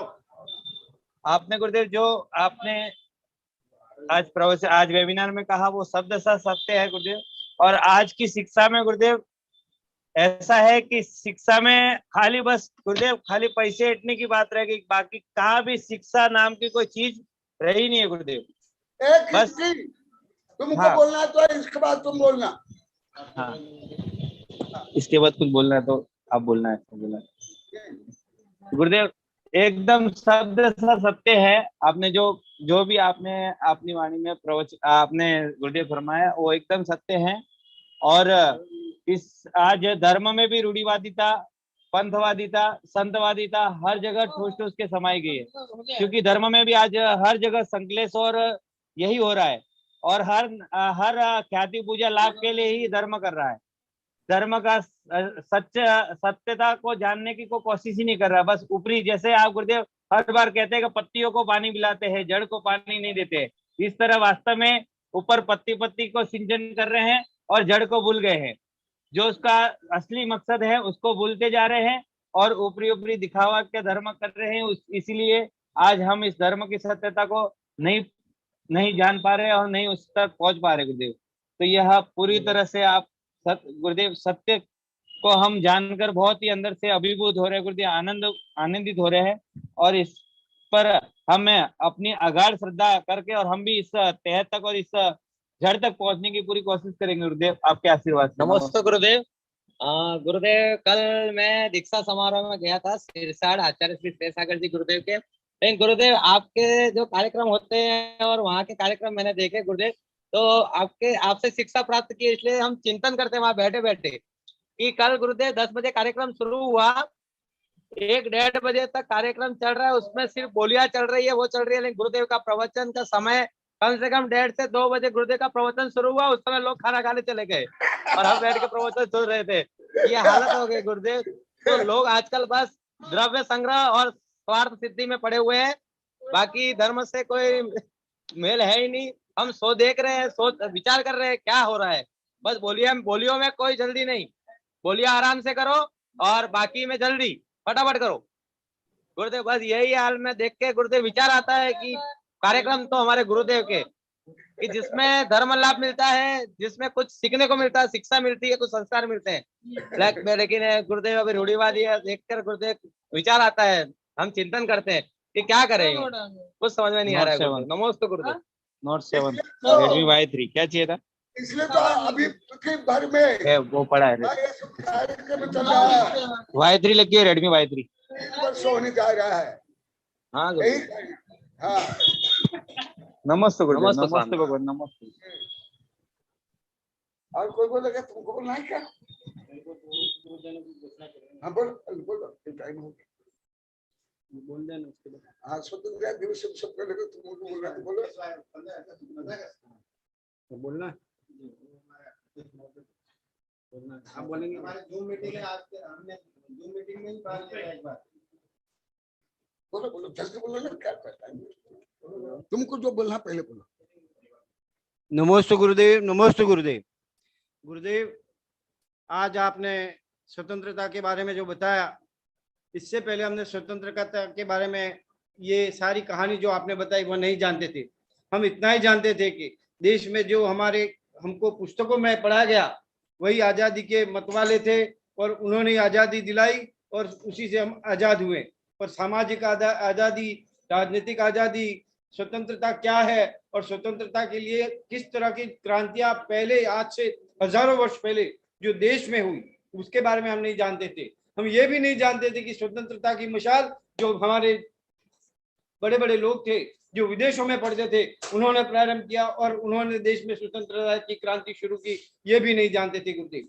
धर्म की संकीर्णता के कारण, रूढ़ियों के कारण, कुप्रथाओं के कारण, अन्य देश की कूटनीतियों के कारण हम गुलाम हुए और हम गुलाम होते रहे, ये भी हम नहीं जानते थे गुरुदेव।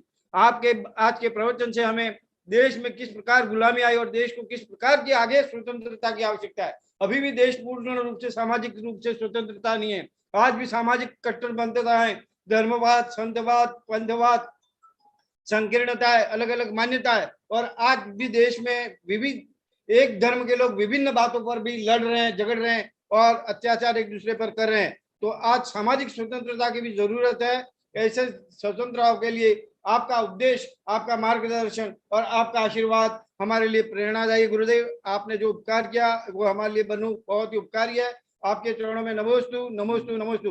गुरुदेव आपके भक्त पूरे देश विदेश में फैले हुए हैं और आपकी भक्ति में सदैव ओतप्रोत रहते हैं। वह जहां भी हैं वहां से जिस प्रकार की भी आपकी सेवा कर सकते हैं वह करने के लिए तत्पर रहते हैं। जो भक्त विदेश में हैं वो भी आपके लिए जहां जहां जिस प्रकार के सहयोग की आवश्यकता है वो सहयोग करते ही रहते हैं, पर आपके आहार निहार विहार की भी व्यवस्था के लिए वो तत्पर रहते हैं। आपके आहार दान में लंदन से योगेंद्र भैया ने 10,100 रुपया भेजा है, उन्हें भी बहुत बहुत हमारे समाज की तरफ से धन्यवाद आभार। और सागवाड़ा से आनंद शाह धर्मपत्नी डॉक्टर विपिन शाह ने भी 5,001 रुपये की दान राशि दी है, उनको भी बहुत बहुत धन्यवाद। और आप सभी भक्तों को बहुत बहुत धन्यवाद। आप सभी से निवेदन है आप गुरुदेव का पधार कर दर्शन लाभ प्राप्त कर आध्यात्मिक रस में रमे और गुरुदेव के धर्म की वाणी को अपने जन जन तक पहुंचाएं। इसी मंगल भावनाओं के साथ आप सभी को नमन वंदन।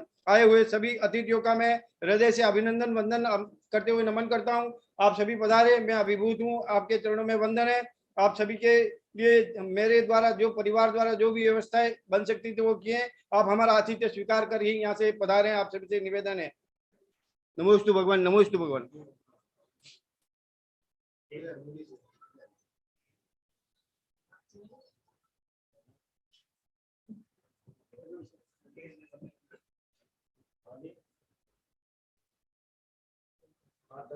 परम पूज्य आचार्य कनकनंदी जी महाराज के चरणों में शत वंदन।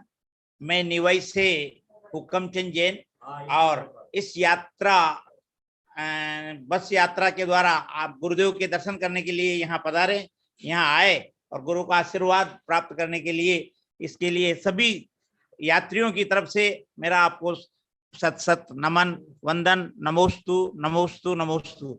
आचार्य श्री ने 1992 में निवाई में चातुर्मास किया और पूरे समाज के अंदर वास्तविक रूप से धर्म की आराधना करना, वास्तविक रूप से धर्म से जुड़ना, दिखावे को छोड़ करके और धर्म की तरफ अपने को वैज्ञानिक दृष्टि से अपनाना, यह आपने हमें दिया, हमें सिखाया। उसी की बदौलत है कि आज निवाई का समाज धर्मान्मुख होकर के, हाँ, और आपने जो है उस समय अयोध्या के ऊपर जब 92 के अंदर बावरी ढांचा गिराया गया था और पूरे देश में माहौल बिगड़ा, उसके पहले ही गुरुदेव ने अयोध्या के ऊपर एक शानदार लेखन करते हुए किताब लिखी। हाँ, उसी तथ्यों के आधार पर आज भी सुप्रीम कोर्ट में वो तथ्य चले जिससे वो केस राम मंदिर के पक्ष में हुआ। ये आपने 1992 के पहले जब बाबरी ढांचा गिराया गया था उसके भी पहले आपने लिख करके एक पुस्तक के रूप में दिया, उसके हम बहुत बहुत आभारी हैं। और आज भी गुरुदेव जिस प्रकार वैज्ञानिक ढंग से धर्म का मूल समझाते हैं, धर्म की जानकारी देते हैं, अभी जैसे बताया कि आज धर्म दिखावा हो गया। धर्म हम जो कर रहे हैं, चाहे पूजा भी करें तो दिखाने के लिए, श्रद्धा के लिए नहीं। भगवान के दर्शन में जाते हैं तो लोग ये देखेंगे ये धर्मात्मा आदमी है, रोज मंदिर आता है। ये हमारी श्रद्धा नहीं कि हम भगवान के प्रति श्रद्धा रखते हैं, गुरु के प्रति श्रद्धा रखते हैं। उसको विमुख करते हुए आप गुरुवर जो हमें साधना और पूजा भक्ति वैज्ञानिक तरीके से करने का जो मार्ग आप बताते हैं, जो आपने बताया, उसी पर हम चल करके आगे बढ़ रहे हैं। और उसी का परिणाम है गुरुवर जहां भी चातुर्मास करते हैं, वर्षा योग करते हैं, निवाई के सब लोग बस लेकर के आपके दर्शनार्थ हमारे जो भाई विमल जी जोड़ा और भाई राकेश जी संगी, जिन्होंने चातुर्मास में भी आपका पूरा सानिध्य प्राप्त किया, आशीर्वाद प्राप्त किया, और तब से लेकर के आज तक निवाई समाज के लोगों को लेकर आपके आशीर्वाद के लिए यहाँ लाते हैं।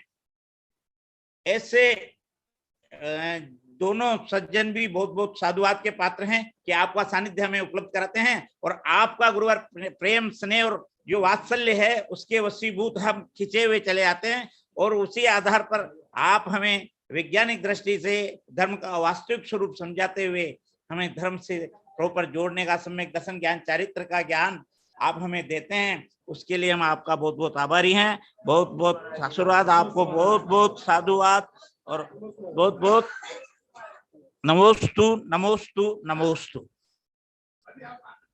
परम पूज्य आचार्य श्री कनकानंद जी महाराज जी की जय। समस्त आचार्य संघ की जय। बोलने महाराज। उदक चंदन तांदुल पुष्प कई चारु सुदीप सुधूप धवल मंगल गान रवाकुले जिन ग्रहे मुनिराज महम्य जी। ओम ह्रीं साक्षात विराजमान आचार्य श्री कनकानंदी महाराज सत्संग चरणारविंद में निवाई समाज की ओर से नमोस्तु नमोस्तु नमोस्तु अर्घम निरूपामिते स्वाहा। नमोस्तु। इधर नहीं, इधर चढ़ाओ, आ जाओ, उधर आ जाओ। बैठ जाओ, बैठ जाओ, बैठ जाओ, सब बैठ जाओ।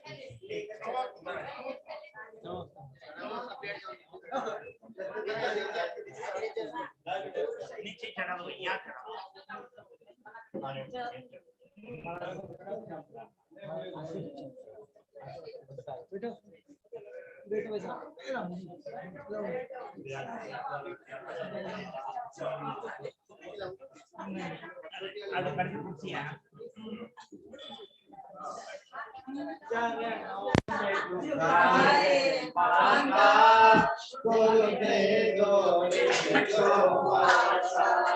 चरणों में झुकाए माथा, खुद दे दो माथा।